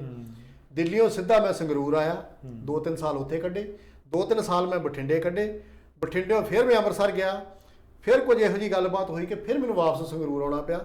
ਇਹ ਲੰਮੀਆਂ ਚੌੜੀਆਂ ਗੱਲਾਂ ਨੇ ਜੀ, ਇਹ ਆਪਾਂ ਭੋਗ ਪਾਉਂਦੇ। ਆਪਾਂ ਤੁਹਾਨੂੰ ਦੱਸਦੇ ਕਿ ਮਾਨ ਸਾਹਿਬ ਜਿਨ੍ਹਾਂ ਨੂੰ ਤੁਸੀਂ ਸਿਰ ਤੇ ਬਿਠਾਇਆ ਆ, ਸਿਰਫ ਤੇ ਸਿਰਫ ਇਹੋ ਕਿ ਬੋਲਣ ਨਾਲ ਉਹਨਾਂ ਦੇ ਕਾਰਨ 'ਚ ਅੱਜ ਤੱਕ ਮਾਨ ਸਾਹਿਬ ਦੀ ਇੱਕ ਵੀ ਅਚੀਵਮੈਂਟ ਦਿਖਾ ਦਿਓ।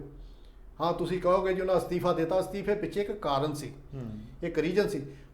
ਸਿਆਪਾ ਫਿਰ ਹੋਰ ਖੜਾ ਹੋ ਗਿਆ ਕਿ ਕੈਪਟਨ ਸਾਹਿਬ ਨੇ ਕਾਂਗਰਸ 'ਚ ਚਲੇ ਗਏ। ਕੈਪਟਨ ਸਾਹਿਬ ਇਹ ਤੋਂ ਪਹਿਲਾਂ ਅਕਾਲੀ ਦਲ 'ਚ ਸੀ, ਜਦੋਂ ਅਸਤੀਫਾ ਦੇ ਕੇ ਆਉਂਦੇ ਉਹ ਕਾਂਗਰਸ ਚਲ ਗਏ। ਉਹਨਾਂ ਦੀ ਉਧਰ ਪੈਠ ਬਣ ਗਈ, ਪੈਠ ਇਸ ਤਰੀਕੇ ਨਾਲ ਬਣ ਗਈ ਕਿ ਬੀਬੀ ਪੱਠਲ ਡਾਊਨ ਹੋ ਗਈ ਥੋੜੀ ਜੀ, ਬੇਅੰਤ ਸਿੰਘ ਜੀ ਦੀ ਡੈਥ ਹੋ ਗਈ, ਦਰਬਾਰਾ ਸਿੰਘ ਤੇ ਇਹ ਜਿਹੜੇ ਸੀਗੇ ਪਹਿਲੇ ਮੁੱਖ ਮੰਤਰੀ, ਇਹ ਡਾਊਨ ਹੋ ਗਏ ਕਾਫੀ।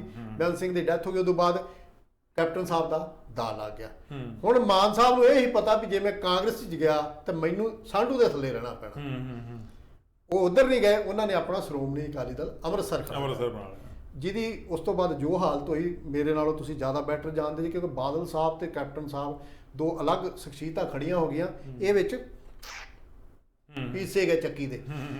ਉਸੇ ਕਾਰਨ ਤੋਂ ਲੈ ਕੇ ਅੱਜ ਤੱਕ ਕਾਫੀ ਗੱਲਾਂ ਹੋਈਆਂ। ਉਹਨਾਂ ਦੀ ਬੇਟੀ ਨੇ ਕਿਤਾਬ ਵੀ ਲਿਖੀ ਮਾਨ ਸਾਹਿਬ ਤੇ ਵੀ ਉਹਨਾਂ ਦੇ ਜੋ ਮਾਨ ਸਾਹਿਬ ਇਕੱਲੇ ਨਹੀਂ ਸੀ ਜੀ, ਮਾਨ ਸਾਹਿਬ ਦੀ ਤੇ ਇਕੱਲੀ ਦਾੜੀ ਦੇ 4 ਵਾਲ ਹੀ ਕੱਢੇ ਹੋਣਗੇ। ਸਾਡੇ ਮਾਝੇ ਜਿੱਧਰ ਚੱਡੇ ਪਾੜਦੇ, ਹਰ ਚੌਥੇ ਪੰਜਵੇਂ ਘਰ 'ਚ, ਹਰ ਚੌਥੇ ਪੰਜਵੇਂ ਪਿੰਡ 'ਚ ਅੱਜ ਵੀ ਜਾ ਕੇ ਮਾਈਆਂ ਨੂੰ ਮਿਲੋ ਜਿਨ੍ਹਾਂ ਦੇ 5-5 ਪੁੱਤ, ਕਿਸੇ ਦੇ ਸ਼ਹੀਦ ਹੋਏ, ਕਿਸੇ ਦੇ 3, ਕਿਸੇ ਦੇ 4, ਕਿਸੇ ਦੇ 2, ਪੂਰਾ ਪਰਿਵਾਰ ਜੀ।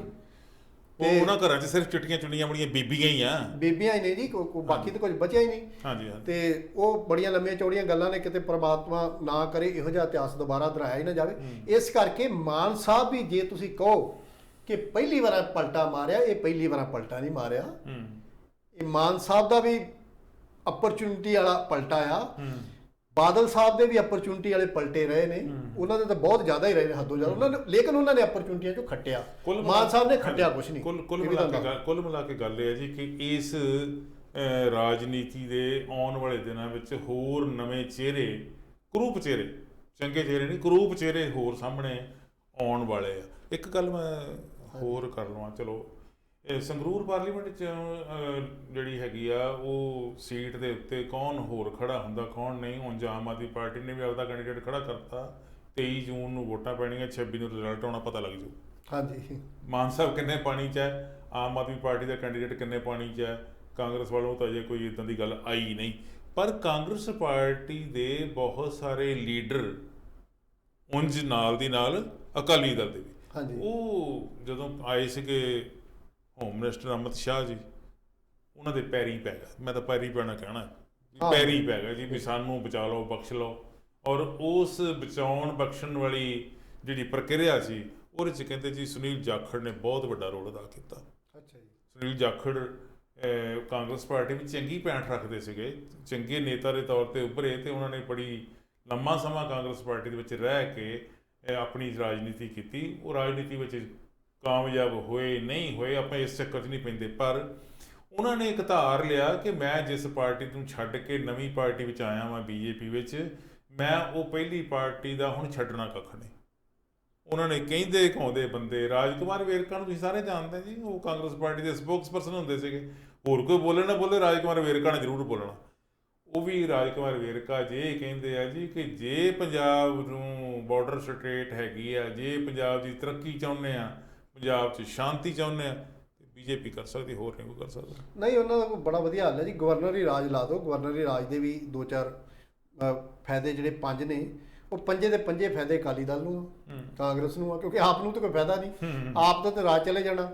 ਇਹਨਾਂ ਸਾਰਿਆਂ ਨੂੰ ਫਾਇਦਾ, ਤੇ ਸਭ ਤੋਂ ਜਿਹੜਾ ਵੱਡਾ ਘਾਟਾ ਸਾਡੀ ਪਬਲਿਕ ਨੂੰ ਆ। ਜੇ ਦੁਬਾਰਾ ਇਲੈਕਸ਼ਨ ਹੁੰਦੀ ਆ, ਜੇ ਦੁਬਾਰਾ ਇਲੈਕਸ਼ਨ ਹੁੰਦੀ ਆ, ਤੇ ਲਗਭਗ ਤੁਸੀਂ ਸਾਰੇ ਲੋਕ ਲਗਭਗ 3200 ਕਰੋੜ ਦੇ ਮੇਰੇ ਖਿਆਲ ਲਗਭਗ ਕਰਜ਼ੇ ਥੱਲੇ ਆ ਜਾਓਗੇ ਦੁਬਾਰਾ ਫੇਰ, ਕਿਉਂਕਿ ਉਹਦੇ ਦੇ ਖਰਚੇ ਸਾਰਾ ਕੁਝ ਦੁਬਾਰਾ ਸ਼ੁਰੂ ਤੋਂ ਹੋਣਾ, ਉਹਨੂੰ ਤੁਸੀਂ ਛੱਡੋ। ਲੇਕਿਨ ਜਿੰਨੇ ਕਰਪਟ ਲੀਡਰ ਨੇ, ਜਿੰਨੇ ਕਰਪਟ ਬਿਊਰੋਕਰੇਟਸ ਨੇ, ਜਿੰਨੇ ਠੇਕਿਆਂ ਵਾਲੇ ਦੂਜੇ ਤੇ ਜਿਹਨੇ, ਇਹ ਕਦੀ ਵੀ ਨਹੀਂ ਚਾਹਣਗੇ ਕਿ ਭਗਵੰਤ ਮਾਨ ਬਿਰਾਜਮਾਨ ਰਹੇ, ਕਿਉਂਕਿ ਚਾਹੇ 100 ਬੁਰਾਈਆਂ ਭਗਵੰਤ ਮਾਨ 'ਚ ਹੋਣਗੀਆਂ, ਮੈਂ ਨਹੀਂ ਕਹਿੰਦਾ ਉਹ 'ਚ ਬੁਰਾਈਆਂ ਨਹੀਂ ਗਿਆ, ਲੱਖ ਬੁਰਾਈਆਂ ਹੋਣਗੀਆਂ, ਲੇਕਿਨ ਉਹ ਬੰਦਾ ਇਮਾਨਦਾਰ ਹੈ। ਸਿੱਧੂ 'ਚ ਲੱਖ ਬੁਰਾਈਆਂ ਹੋਣਗੀਆਂ, ਲੇਕਿਨ ਸਿੱਧੂ ਇਮਾਨਦਾਰ ਸੀ। ਇਸੇ ਤਰ੍ਹਾਂ ਦੇ ਕੁਝ ਹੋਰ ਬੰਦੇ ਵੀ ਜਿਹੜੇ ਕਾਂਗਰਸ 'ਚ ਵੀ ਇਮਾਨਦਾਰ ਨੇ, ਲੇਕਿਨ ਉਹਨਾਂ 'ਚ ਉੱਠਣ ਇਸ ਕਰਕੇ ਨਹੀਂ ਦਿੱਤਾ ਗਿਆ। ਸੇਮ ਇਹ ਥਿਊਰੀ ਜਿਹੜੀ ਰਿਪੀਟ ਕਰਨੀ ਚਾਹੁੰਦੇ ਆ ਭਗਵੰਤ ਮਾਨ ਨਾਲ। ਲੇਕਿਨ ਮੈਂ ਇੱਕ ਨਿੱਕੀ ਜਿਹੀ ਗੱਲ ਜਾਂਦੇ ਜਾਂਦੇ ਤੁਹਾਨੂੰ ਦੱਸ ਦਿਆਂ ਕਿ ਮਾਨ ਸਾਹਿਬ ਦੀ ਗੱਲ ਚੱਲ ਰਹੀ ਸੀ। ਆਹ ਜਿਹੜੀ ਇਲੈਕਸ਼ਨ ਲੜਨੀ ਹੈ ਨਾ, ਹਾਂ ਮਾਨ ਸਾਹਿਬ ਆਪਣੇ ਸਟੈਂਡ ਤੇ ਕਾਇਮ ਰਹਿੰਦੇ, ਅਕਾਲੀ ਦਲ ਅੰਮ੍ਰਿਤਸਰ ਵੱਲੋਂ ਇਕੱਲੇ ਲੜਦੇ, ਅੱਜ ਵੀ ਲੜਨ, ਅਜੇ ਵੀ ਅਸੀਂ, ਸਾਡੀ ਸਲਾਹ ਆ ਛੋਟੀ ਜੀ, ਮੇਰੇ ਹਿਸਾਬ ਨਾਲ ਪੋਜੀਸ਼ਨ ਬੈਟਰ ਹੋਊਗੀ ਬਲਕਿ ਇਹਨਾਂ ਨਾਲ ਰਲ ਕੇ ਲੜਨ ਦੀ, ਕਿਉਂਕਿ ਲੋਕਾਂ ਦੇ ਮਨ 'ਚ ਇੱਕ ਕੜੱਤਣ ਆਉਣੀ ਆ। ਇਹ ਦੂਜੀ ਕੜੱਤਣ ਜਿਹੜੇ ਸ਼੍ਰੋਮਣੀ ਅਕਾਲੀ ਦਲ ਦੇ ਵੱਡੇ ਵੱਡੇ ਬੰਦੇ ਨੇ, ਉਹਨਾਂ ਦੇ ਮਨ 'ਚ ਆਉਣੀ ਆ ਵੀ ਭਾਈ ਅਸੀਂ ਇਹਨੂੰ ਕਿਉਂ ਸਪੋਰਟ ਕਰੀਏ, ਬਿਲਕੁਲ ਮੇਰੀ ਵਾਰੀ ਸੀ, ਮੇਰੀ ਵਾਰੀ ਸੀ, ਮੈਂ ਜਿੱਤਣਾ ਸੀ, ਮੈਂ ਜਿੱਤਣਾ, ਉਹ ਵੀ ਹੋਣੀ।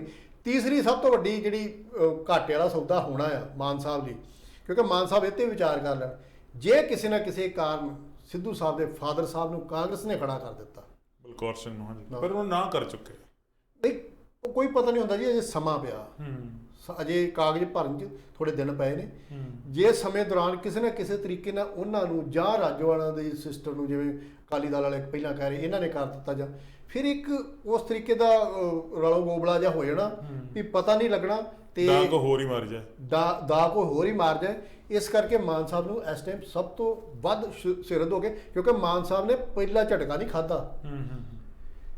ਸ਼੍ਰੋਮਣੀ ਅਕਾਲੀ ਦਲ 'ਚੋਂ ਕੱਢਣ ਵਾਲੇ ਵੀ ਇਹਨਾਂ ਨੂੰ ਬਾਦਲ ਸਾਹਿਬ ਸੀ, ਬਿਲਕੁਲ ਬਿਲਕੁਲ ਬਿਲਕੁਲ, ਤੇ ਉਦੋਂ ਬਾਅਦ ਇਹਨਾਂ ਦਾ ਜਦੋਂ ਬਣਦਾ ਲਗਾਤਾਰ ਇਹਨਾਂ ਨੂੰ ਹਰਾਉਣ ਵਾਲੇ ਵੀ ਹਰਵਾਰਾ ਬਾਦਲ ਸਾਹਿਬ ਨੇ। ਹਾਂਜੀ ਹਾਂਜੀ ਹਾਂਜੀ। ਤੇ ਇਸ ਕਰਕੇ ਐਜ ਕਿਉਂਕਿ ਅਸੀਂ ਤਾਂ ਬੱਚਿਆਂ ਵਰਗੇ ਆ ਕਿ ਛੋਟੀ ਉਮਰ ਦੇ, ਉਹਨਾਂ ਨੂੰ ਮੇਰੇ ਨਾਲ ਮਾਨ ਸਾਹਿਬ ਬਹੁਤ ਨਹੀਂ 10-15 ਸਾਲ ਵੱਡੇ ਹੋਣੇ ਆ, ਤੇ ਮੈਂ ਤਾਂ ਇਹ ਗੱਲ ਜਾਣਦਾ ਵੀ ਜੋ ਮੈਂ 1977 ਤੋਂ ਵੇਖਿਆ, 77 ਜਦੋਂ ਐਮਰਜੈਂਸੀ ਲੱਗਦੀ ਤੇ ਮੁਰਾਰਜੀ ਦੇਸਾਈ ਤੇ ਇਹ ਸਾਰੇ ਉਦੋਂ ਇਕੱਠੇ ਹੋ ਕੇ ਅੰਮ੍ਰਿਤਸਰ ਆਉਂਦੇ ਆ ਜਲਿਆਂਵਾਲੇ ਬਾਗ ਦੇ ਦਰਸ਼ਨ ਕਰਨ। ਬਾਦਲ ਸਾਹਿਬ ਨਾਲ ਹੁੰਦੇ। ਬਾਦਲ ਸਾਹਿਬ ਨੇ ਉਹਨਾਂ ਦਿਨਾਂ 'ਚ ਪਹਿਲੀ ਵਾਰ ਨਿੱਕਰ ਪਾਈ ਸੀ, ਜਦੋਂ ਲੋਕਾਂ ਨੇ ਮਜ਼ਾਕ ਵੀ ਬੜਾ ਉਠਾਇਆ ਸੀ।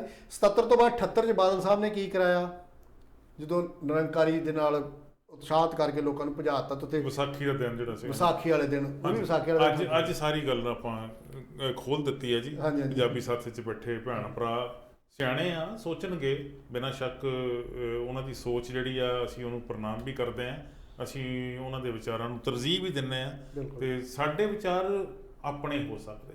ਮੈਂ ਕੀ ਬੋਲਦਾ, ਬੱਲ ਸਾਹਿਬ ਕੀ ਬੋਲਦੇ ਹੈਗੇ ਆ, ਇਹ ਅੰਤਮ ਨਹੀਂ ਹੈ। ਹਾਂ, ਸਾਡੇ ਨਿੱਜੀ ਵਿਚਾਰ ਜ਼ਰੂਰ ਹੈਗੇ।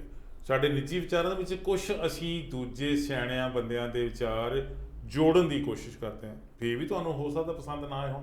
ਤੁਹਾਨੂੰ ਕੀ ਚੰਗਾ ਲੱਗਦਾ, ਤੁਸੀਂ ਆਪਦੇ ਕਮੈਂਟ ਜ਼ਰੂਰ ਲਿਖੋ, ਔਰ ਕਮੈਂਟ ਲਿਖਣ ਦੇ ਵਿੱਚ ਲਿਖਣ ਨਾਲ ਸਾਨੂੰ ਉਤਸ਼ਾਹ ਵੀ ਮਿਲੂਗਾ। ਬਿਲਕੁਲ ਸਾਨੂੰ ਲੱਗੂਗਾ ਕਿ ਅਸੀਂ ਕੀ ਠੀਕ ਕਹਿ ਰਹੇ ਹਾਂ, ਕੀ ਗਲਤ ਕਹਿ ਰਹੇ ਹਾਂ, ਗਲਤ ਨੂੰ ਠੀਕ ਕਰਨ ਦੀ ਕੋਸ਼ਿਸ਼ ਵੀ ਕਰਾਂਗੇ। ਬਿਲਕੁਲ ਜੀ। ਜਾਂਦੇ ਜਾਂਦੇ ਇੱਕ ਮੈਂ ਤੁਹਾਨੂੰ ਗੱਲ ਕਰਦਾ ਕਿ ਜਦੋਂ ਸ਼ਹੀਦ ਹੁੰਦੇ ਨੇ ਜਿਹੜੇ ਬਾਰਡਰ ਤੇ, ਖਾਸ ਕਰਕੇ ਕੋਸ਼ਿਸ਼ ਕਰਿਆ ਕਰੋ, ਜਿਵੇਂ ਅਸੀਂ ਆਪਣੇ ਆਰਟਿਸਟਾਂ ਨੂੰ, ਚਲੋ ਪਰਮਾਤਮਾ ਕਰੇ ਵੈਸੇ ਤਾਂ ਕਿਸੇ ਦਾ ਬੱਚਾ ਸ਼ਹੀਦ ਹੋਵੇ ਹੀ ਨਾ, ਸ਼ਾਂਤੀ ਰਵੇ, ਸਾਰਾ ਕੁਝ ਰਵੇ, ਲੇਕਿਨ ਉਹਦੇ ਵਿੱਚ ਵੀ ਤੁਸੀਂ ਥੋੜ੍ਹਾ ਜਿਹਾ ਇੰਨਾ ਕੁ ਕਰਿਆ ਕਰੋ ਕਿ ਉਹਨਾਂ ਦੇ ਮਾਂ-ਬਾਪ ਨੂੰ ਵੀ ਸਾਰਿਆਂ ਨੂੰ ਪਤਾ ਲੱਗੇ ਕਿ ਸਾਡੇ ਜੇ ਕੱਲ੍ਹ ਨੂੰ ਕੋਈ ਚਲਾ ਗਿਆ ਤੇ ਉਹਦੀ ਇਸ ਦੁਨੀਆ ਤੇ ਵੈਲਿਊ ਹੈ ਆ। ਕਿਉਂਕਿ ਇਹ ਬੜੀ ਔਖੀ ਚੀਜ਼ ਆ, ਜੇ ਤੁਹਾਨੂੰ ਮੈਂ ਸੁਣਾਉਣ ਲੱਗਾ, ਕਿਉਂਕਿ ਜੇ ਮੈਂ ਪਹਿਲਾਂ ਵੀ 2-4 ਗੱਲਾਂ ਕੌੜੀਆਂ ਹੀ ਕੀਤੀਆਂ, ਕਿਉਂਕਿ ਮੈਂ ਨਾ ਮਾਨ ਸਾਹਿਬ ਦਾ ਵਿਰੋਧੀ ਹਾਂ, ਨਾ ਬਾਦਲ ਸਾਹਿਬ ਦਾ ਵਿਰੋਧੀ ਹਾਂ, ਨਾ ਭਗਵੰਤ ਮਾਨ ਦਾ ਹਮੈਤੀ ਹਾਂ। ਭਗਵੰਤ ਮਾਨ ਮੇਰੀ ਮਾਸੀ ਦਾ ਮੁੰਡਾ ਨਹੀਂਗਾ, ਤੇ ਜੇ ਮੈਂ ਅੱਗੇ ਕਹਿਣਾ ਹੋਣਾ ਕਿ ਨਾ JP ਨੱਡਾ ਮੇਰੀ ਕੋਈ ਰਿਸ਼ਤੇਦਾਰ ਆ ਜੀ, BJP ਵਾਲਾ। ਇਹ ਸੱਚ ਤੇ ਫੈਕਟ ਨੇ ਜਿਹੜੇ ਅਸੀਂ ਹਟਾਏ ਨੇ ਇਹ 57 ਸਾਲ 58 ਸਾਲ ਦੀ ਉਮਰ 'ਚ, ਜਿਹੜੇ ਵੇਖੇ ਨੇ ਅੱਖੀਂ। ਤੇ ਜਿਹੜੇ, ਕਿਉਂਕਿ ਮੈਂ ਸਟਾਰਟਿੰਗ ਤੋਂ ਪੋਲੀਟਿਕਸ ਦੇ ਵਿੱਚ ਇੰਟਰਸਟਡ ਰਿਹਾ, ਜਿਹੜੇ ਮੇਰੇ ਨਾਲ ਦੇ ਸਾਥੀ ਉਹਨਾਂ ਨੂੰ ਵੀ ਇਹ ਪਤਾ ਹੈ ਸਾਰਾ ਕੁਝ, ਤੇ ਇਹ ਉਹ ਫੈਕਟ ਨੇ। ਲੇਕਿਨ ਕਹਿੰਦੇ ਕਿ ਰੱਬ ਹੀ ਜਾਣਦਾ, ਪਰਮਾਤਮਾ ਨੂੰ ਪਤਾ ਰੱਬ ਹੀ ਜਾਣਦਾ ਕੀ ਬੀਤਦੀ ਹੋਊ ਉਹਨਾਂ ਦੇ ਦਿਲ ਉੱਤੇ, ਜਿਹੜੇ ਵੇਖਦੇ ਨੇ ਔਲਾਦ ਦਾ ਨਾਂ ਯਾਦਗਾਰੀ ਸੇਲ ਉੱਤੇ। ਕੀ ਬਾਤ ਹੈ, ਯਾਦਗਾਰੀ ਸੇਲ ਜਿਹੜੇ ਇਦਾਂ ਇੱਕ ਪਲੇਟ ਲਾਤੀ ਜਾਂਦੀ ਜੀ ਦੀਵਾਰ ਦੇ ਉੱਤੇ, ਲਿਖਿਆ ਜਾਂਦਾ ਕਿ ਫਲਾਣੇ ਦੀ ਯਾਦਗਾਰ ਵਿੱਚ ਸ਼ਹੀਦ ਫਲਾਣਾ, ਇਹ ਕਮਰਾ ਬਣਾਇਆ ਗਿਆ, ਬਰਾਂਡਾ ਬਣਾਇਆ ਗਿਆ, ਥਾਂ ਸੜਕ ਬਣਾਤੀ। ਜਦੋਂ ਮਾਂ-ਬਾਪ ਉੱਥੋਂ ਲੰਘਦੇ ਆ ਨਾ, ਉਹ ਜਦੋਂ ਪੜ੍ਹਦੇ ਉਹਨਾਂ ਨੂੰ ਪਤਾ ਹੁੰਦਾ, ਆਂਦੇ ਕਿ ਰੱਬ ਹੀ ਜਾਣਦਾ ਕੀ ਬੀਤਦੀ ਹੋਊ ਉਹਨਾਂ ਦੇ ਦਿਲ ਉੱਤੇ, ਜਿਹੜੇ ਵੇਖਦੇ ਔਲਾਦ ਦਾ ਨਾਂ ਯਾਦਗਾਰੀ ਸਿਲ ਉੱਤੇ। ਆਂਦੇ ਰਿਹਾ ਦੇਸ਼ ਦੀ ਰਾਖੀ ਸਰਹੱਦਾਂ ਉੱਤੇ ਕਰਦਾ, ਅੱਜ ਜੇ ਹੁੰਦੀ ਗੱਲਬਾਤ ਘਰੇ ਤੇ ਵਤਨ ਲਈ ਨਾ ਮਰਦਾ। ਬਿਲਕੁਲ। ਰੋ ਰੋ ਮਾਰਨ ਆਵਾਜ਼ਾਂ ਤੇ ਚੜ ਕੇ ਕਿਹੜੇ ਟਿੱਲ ਉੱਤੇ, ਤੇ ਜਿਹੜੇ ਵੇਖਦੇ ਆ ਔਲਾਦ ਦਾ ਨਾਂ ਯਾਦਗਾਰੀ ਸਿਲ ਉੱਤੇ। ਕਿਹੜੇ ਟਿੱਲੇ ਤੇ ਚੜ ਕੇ ਆਵਾਜ਼ਾਂ ਮਾਰਨ, ਜੇ ਇਹ ਪੁੱਤ ਵਾਪਸ ਨਹੀਂ ਆਉਂਦੇ ਕਿਸੇ ਦੇ ਗਏ ਜੀ, ਮਾਂ ਜਾਂ ਪੁੱਤ ਬੱਚੇ ਕਦੀ ਵੀ। ਔਲਾਦ ਹੋ ਜਾਵੇ ਮਸ਼ਹੂਰ ਭਾਵੇਂ ਸਾਰੇ ਜੱਗ, ਔਲਾਦ ਹੋ ਜਾਵੇ ਮਸ਼ਹੂਰ ਭਾਵੇਂ ਸਾਰੇ ਜੱਗ, ਵੀ ਸਾਰੇ ਜੱਗ ਤੇ ਭਾਵੇਂ ਮਸ਼ਹੂਰ ਹੋ ਜਾਵੇ। ਮਾਪੇ ਮਰ ਜਾਂਦੇ ਨੇ ਲਾਉਣ ਲੱਗੇ ਸਿਵਿਆਂ ਨੂੰ ਅੱਗ। ਔਲਾਦ ਹੋ ਜਾਵੇ ਮਸ਼ਹੂਰ, ਤਾਜੀ ਘਟਨਾ ਆਪਾਂ ਵੇਖ ਕੇ, ਬਿਲਕੁਲ ਜੀ, ਭਾਵੇਂ ਸਾਰੇ ਉੱਤੇ ਜੱਗ, ਪਰ ਮਰ ਜਾਂਦੇ ਨੇ ਮਾਪੇ ਲਾਉਣ ਲੱਗੇ ਸਿਵਿਆਂ ਨੂੰ ਅੱਗ। ਕੱਟੀ ਜਾਵੇ ਜੇ ਪਤੰਗ ਸਿਆਸਤ ਦੀ ਢਿੱਲ ਉੱਤੇ। ਹਾਂਜੀ ਹਾਂਜੀ, ਜਿਵੇਂ ਕਹਿੰਦੇ ਜੀ ਭਗਵੰਤ ਮਾਨ ਨੇ ਉਹ ਜਿਹੜੇ ਐਡ ਦਿੱਤੀ ਉਹ ਗਲਤ ਸੀ, ਜਾਂ ਜਿਹੜੇ ਦੂਜੇ ਲੋਕਾਂ ਨੇ ਰੌਲਾ ਪਾਇਆ ਉਹ ਗਲਤ ਸੀ, ਸਿਆਸਤ ਦੀ ਢਿੱਲ ਉੱਤੇ। ਤੇ ਫਿਰ ਰੱਬ ਹੀ ਜਾਣਦਾ ਕੀ ਬੀਤਦੀ ਹੋਊ ਮਾਪਿਆਂ ਦੇ ਦਿਲ ਉੱਤੇ। ਕਈ ਬੱਚਿਆਂ ਦੇ ਬਾਪ ਤੇ ਕਈ ਚੜੇ ਨਹੀਂ ਸੀ ਘੋੜੀ, ਜਿਹੜੇ ਚਲੇ ਗਏ ਜ਼ਰੂਰੀ ਨਹੀਂ ਸਾਰੇ ਵਿਆਹੇ ਵਾਲੇ ਹੁੰਦੇ। ਕਈ ਬੱਚਿਆਂ ਦੇ ਬਾਪ ਕਈ ਚੜੇ ਨਹੀਂ ਸੀ ਘੋੜੀ, ਇਹ ਨਹੀਂ ਸੀ ਕੋਈ ਮਸਲਾ ਕਿ ਸ਼ੋਹਰਤ ਬਹੁਤੀ ਜਾਂ ਕਿ ਥੋੜੀ। ਕਾਹਦੀ ਉਹਨਾਂ ਨੂੰ ਸ਼ੋਹਰਤ ਦਾ ਤੁਹਾਡਾ ਮਸਲਾ ਹੁੰਦਾ, ਜਦੋਂ ਔਲਾਦ ਚਲ ਗਈ ਆ ਉਹਨੇ ਸ਼ੋਹਰਤ ਨੂੰ ਅੱਗ ਲਾਉਣੀ ਆ। ਕਿਸੇ ਨੇ ਕਿਹਾ ਸੀ ਨਾ ਵੀ ਮੈਂ 5 ਲੱਖ ਰੁਪਈਆ ਦੇਣਾ ਤੇ ਮੈਨੂੰ ਬੱਚਾ ਦੇ ਦੇ ਆਪਣਾ, ਉਹ ਕਹਿੰਦਾ ਬੱਚਾ ਨਹੀਂ ਦੇ ਸਕਦਾ, ਵੀ ਭਾਵੇਂ 100 ਮਜਬੂਰੀਆਂ ਹੋਵੇ, ਉਹ ਕਦੀ ਗੱਲ ਕਰਾਂਗੇ ਵੀ ਉਹ ਵਿੱਚੇ ਰਹਿ ਜਾਣੀ ਆ, ਸਾਡੇ ਕੋਲ ਸਮੇਂ ਦੀ ਘਾਟ ਆ। ਆਂਦੇ ਇਹ ਨਹੀਂ ਕੋਈ ਮਸਲਾ ਕਿ ਸ਼ੋਹਰਤ ਬਹੁਤੀ ਆ ਜਾਂ ਥੋੜੀ, ਬਲ ਜਿਗਰ ਦਾ ਟੁਕੜਾ ਔਖਾ ਹੁੰਦਾ ਟੰਗਣਾ ਕਿੱਲ ਉੱਤੇ। ਉਹ ਫੋਟੋ ਲਾ ਕੇ ਤੇ ਉਹਦੇ ਉੱਤੇ ਹਾਰ ਪਾ ਦਿੰਦੇ ਆ। ਬੜੀ ਦਰਦਨਾਕ ਗੱਲ ਹੈ। ਬਲ ਜਿਗਰ ਦਾ ਟੁਕੜਾ ਔਖਾ ਹੁੰਦਾ ਟੰਗਣਾ ਕਿੱਲ ਉੱਤੇ, ਤੇ ਰੱਬ ਹੀ ਜਾਣਦਾ ਕੀ ਬੀਤਦੀ ਹੋਊ ਮਾਪਿਆਂ ਦੇ ਦਿਲ ਉੱਤੇ, ਜਿਹੜੇ ਵੇਖਦੇ ਹੋਣੇ ਔਲਾਦ ਦਾ ਨਾਂ ਯਾਦਗਾਰੀ ਸਿਲ ਉੱਤੇ। ਬਹੁਤ ਖੂਬ ਕਵਿਤਾ ਔਰ ਬੜੇ ਜ਼ਬਰਦਸਤ ਮਾਇਨੇ ਇਹਦੇ, ਧਿਆਨ ਨਾਲ ਸੁਣੀਏ ਤੇ ਬੜਾ ਕੁਝ ਨਿਕਲਦਾ। ਜਾਂਦੇ ਜਾਂਦੇ ਇੱਕ ਸਵਾਲ ਮੈਂ ਪੰਜਾਬੀ ਸੱਥ ਦੇ ਵਿੱਚ ਬੈਠੇ ਭੈਣ ਭਰਾਵਾਂ ਨੂੰ ਕਰਨਾ ਚਾਹੁੰਦਾ। ਅਕਾਲ ਤਖ਼ਤ ਦੇ ਜਥੇਦਾਰ ਸਾਹਿਬ ਦੀ ਵੀ ਸਿਕਿਉਰਿਟੀ ਵਾਪਸ ਲੈਣ ਦੀ ਗੱਲ ਕੀਤੀ ਗਈ ਸੀ ਪੰਜਾਬ ਦੀ ਸਰਕਾਰ ਵੱਲੋਂ। ਫਿਰ ਕਹਤਾ ਨਹੀਂ ਅਸੀਂ ਉਹਨਾਂ ਦੀ ਸਿਕਿਉਰਿਟੀ ਵਾਪਸ ਨਹੀਂ ਲੈਣੀ, ਤੇ ਉਦੋਂ ਜਥੇਦਾਰ ਸਾਹਿਬ ਕਹਿੰਦੇ ਕਿ ਨਹੀਂ ਮੈਨੂੰ ਤਾਂ ਸਿਕਿਉਰਿਟੀ ਦੀ ਲੋੜ ਹੀ ਨਹੀਂ, ਮੇਰੇ ਕੋਲ ਸਿਕਿਉਰਿਟੀ ਤਾਂ ਸਾਂਭੀ ਨਹੀਂ ਜਾਣੀ। ਕਿਤੇ ਕੁਛ ਸਿਆਸਤ ਤਾਂ ਨਹੀਂ? ਭਾਰਤ ਦਾ ਹੋਮ ਮਿਨਿਸਟਰ ਜਿਹੜਾ ਹੈ ਉਹ ਅਨਾਉਂਸ ਨੇ ਕਰਤਾ ਭਾਰਤ ਸਰਕਾਰ ਨੇ ਕਿ ਜਥੇਦਾਰ ਸਾਹਿਬ ਨੂੰ ਜ਼ੈਡ ਸਿਕਿਉਰਿਟੀ ਅਸੀਂ ਦਿਆਂਗੇ। ਇਹਦੇ ਪਿੱਛੇ ਕੋਈ ਰਾਜਨੀਤਿਕ ਤਾਂ ਨਹੀਂ? ਜੇ ਰਾਜਨੀਤੀ ਹੈ ਤਾਂ ਜ਼ਰੂਰ ਸਾਨੂੰ ਇਹ 'ਤੇ ਚਰਚਾ ਕਰਨੀ ਚਾਹੀਦੀ, ਘੋਖਣਾ ਚਾਹੀਦਾ। ਉਂਝ ਜਥੇਦਾਰ ਦੀ ਸੇਫਟੀ ਸਿਕਿਉਰਿਟੀ ਹੋਣੀ ਚਾਹੀਦੀ ਆ, ਅਸੀਂ ਵੀ ਦੁਆ ਕਰਦੇ ਹਾਂ। ਤੁਹਾਨੂੰ ਪ੍ਰੋਗਰਾਮ ਕਿੱਦਾਂ ਦਾ ਲੱਗਾ ਜੀ? ਤੁਹਾਡੀ ਫੀਡਬੈਕ ਸਾਨੂੰ ਚਾਹੀਦੀ ਹੈ, ਫੀਡਬੈਕ ਦਿਓਗੇ, ਅਸੀਂ ਇਸ ਪ੍ਰੋਗਰਾਮ ਨੂੰ ਹੋਰ ਖੂਬਸੂਰਤ ਬਣਾਉਣ ਦੇ ਲਈ ਯਤਨਸ਼ੀਲ ਹੋਵਾਂਗੇ। ਆਉਣ ਵਾਲੇ ਦਿਨਾਂ ਵਿੱਚ ਤੁਹਾਡੇ ਨਾਲ ਇਸੇ ਤਰ੍ਹਾਂ ਜੁੜ ਕੇ ਹੋਰ ਵੀ ਗੱਲਾਂ ਬਾਤਾਂ ਕਰਾਂਗੇ। ਬਲ ਸਾਹਿਬ ਜਾਂਦੇ ਜਾਂਦੇ ਕੁਛ ਨੇ ਆ? ਜਾਂਦੇ ਜਾਂਦੇ ਇੰਨਾ ਹੀ ਸਾਰਿਆਂ ਦਾ ਧੰਨਵਾਦ ਹੈ ਜੀ, ਕਿਉਂਕਿ ਤੁਸੀਂ ਕਦੀ ਵੀ ਜ਼ਿੰਦਗੀ 'ਚ ਇਹ ਨਾ ਕਿਹਾ ਕਰੋ ਕਿ ਕਿਸੇ ਦਾ ਬੱਚਾ ਚਲੇ ਗਿਆ ਜਾਂ ਕਿਸੇ ਦਾ ਸ਼ਹੀਦ ਹੋ ਗਿਆ ਜਾਂ ਕੁਝ ਹੋ ਗਿਆ। ਇਹ ਸੋਚਿਆ ਕਰੋ ਕਿ ਜ਼ਿੰਦਗੀ 'ਚ ਉਹਨਾਂ ਦੇ ਮਾਂ-ਬਾਪ ਜਿਹੜੇ ਉਹਨਾਂ ਦਾ ਅੱਗੋਂ ਕੀ ਬਣਨਾ। ਸਾਨੂੰ ਉਹਨਾਂ ਦੇ ਮਾਂ-ਬਾਪ ਨਾਲ ਸਹਿਮਤੀ ਚਾਹੀਦੀ ਹੈ ਜੀ, ਉਹਨਾਂ ਦੇ ਮਾਂ-ਬਾਪ ਨਾਲ ਸਿੰਪਥੀ ਚਾਹੀਦੀ ਆ। ਇਹ ਨਹੀਂ ਵੀ ਭੋਗ ਤੇ ਆਪਾਂ ਲੱਖਾਂ ਹਜ਼ਾਰਾਂ ਇਕੱਠੇ ਹੋ ਗਏ ਤੇ ਬਾਅਦ 'ਚ ਕੀ ਬਣਦਾ। ਉਹ ਨਾ ਹੋਵੇ ਜੋ 84 ਤੋਂ ਲੈ ਕੇ 93 ਤੱਕ ਜਿਹੜੇ ਆ ਸਾਡੇ ਮਾਝੇ ਵਾਲੇ ਜਿੰਨੇ ਬੱਚੇ ਗਏ ਨੇ ਉਹਨਾਂ ਦੇ ਮਾਪਿਆਂ ਨਾਲ ਬਣ ਰਿਹਾ ਤੇ ਦਿਸ ਰਿਹਾ ਸਾਰਿਆਂ ਨੂੰ। ਨਹੀਂ ਦਿਸ ਨਹੀਂ ਰਿਹਾ ਜੀ, ਲੋਕੀ ਤੇ ਬਸ ਫੇਸਬੁੱਕ ਤੇ ਉਧਰ ਮਸਤ ਨੇ। ਇਹਨਾਂ ਨੂੰ ਪਤਾ ਨਹੀਂ ਆਏ ਤੇ ਬਾਦਲ ਸਾਹਿਬ ਜਿੰਦਾਬਾਦ ਤੇ ਕਾਂਗਰਸ ਜਿੰਦਾਬਾਦ ਤੇ ਮਾਨ ਸਾਹਿਬ ਜਿੰਦਾਬਾਦ ਤੇ ਦੂਜਾ ਉਹਨਾਂ ਨੂੰ ਵੇਖੋ ਆਪਣਾ ਚਾਚ ਫਿਰਾ ਖੰਗਾਲ ਕੇ ਵੇਖੋ ਆਸੇ ਪਾਸੇ ਬੜਾ ਕੁਝ ਆ। ਜੇ ਸਿਆਣਿਆਂ ਦੇ ਝੱਗਾ ਚੁੱਕੀਏ ਤੇ ਢਿੱਡ ਆਪਣਾ ਨੰਗਾ ਹੁੰਦਾ। ਸਾਡੀ ਆਪਣੀ ਕੌਮ ਆ, ਆਪਾਂ ਕੁਝ ਨਹੀਂ ਕਹਿਣਾ ਚਾਹੁੰਦੇ। ਸਿਆਣੇ ਕਹਿੰਦੇ ਕਿ ਇੱਕ ਚੁੱਪ 100 ਸੁੱਖ। ਤੇ ਮਾਨ ਸਾਹਿਬ ਜੁਗ ਜੁਗ ਤੁਸੀਂ ਉਹਨਾਂ ਨਾਲ ਰਲੋ ਮਿਲੋ ਸਭ ਕੁਝ ਕਰੋ, ਲੇਕਿਨ ਕਿ ਸਦਾ ਨਹੀਂ ਮਰਦੀ ਜ਼ਮੀਰ ਬੰਦੇ ਦੀ ਤੇ ਕਈ ਵਾਰ ਮਾਰ ਹਾਲਾਤ ਜਾਂਦੇ ਨੇ। ਸਮੇਂ ਨਾਲ ਨਾਗ ਬੜੇ ਡੱਸੇ ਵੇਖੇ ਨੇ, ਕਿਉਂਕਿ ਸਮੇਂ ਨਾਲ ਕਈ ਕੁਝ ਬਦਲ ਜਾਂਦਾ। ਤੇ ਬੜੇ ਬੜੇ ਅਣਖੀ ਵੀ ਫਸੇ ਵੇਖੇ ਨੇ, ਤੇ ਪਤਾ ਨਹੀਂ ਉਹ ਕੌਣ ਕਦ ਰੰਗ ਬਦਲੇ।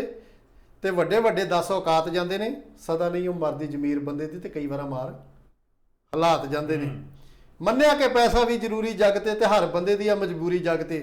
ਉਹ ਫਕਰ ਫਕੀਰ ਬੰਦੇ ਦਿਲਾਂ ਦੇ ਅਮੀਰ, ਵੰਡ ਸਦਾ ਸੁੱਖਾਂ ਦੀ ਸੁਗਾਤ ਜਾਂਦੇ ਨੇ।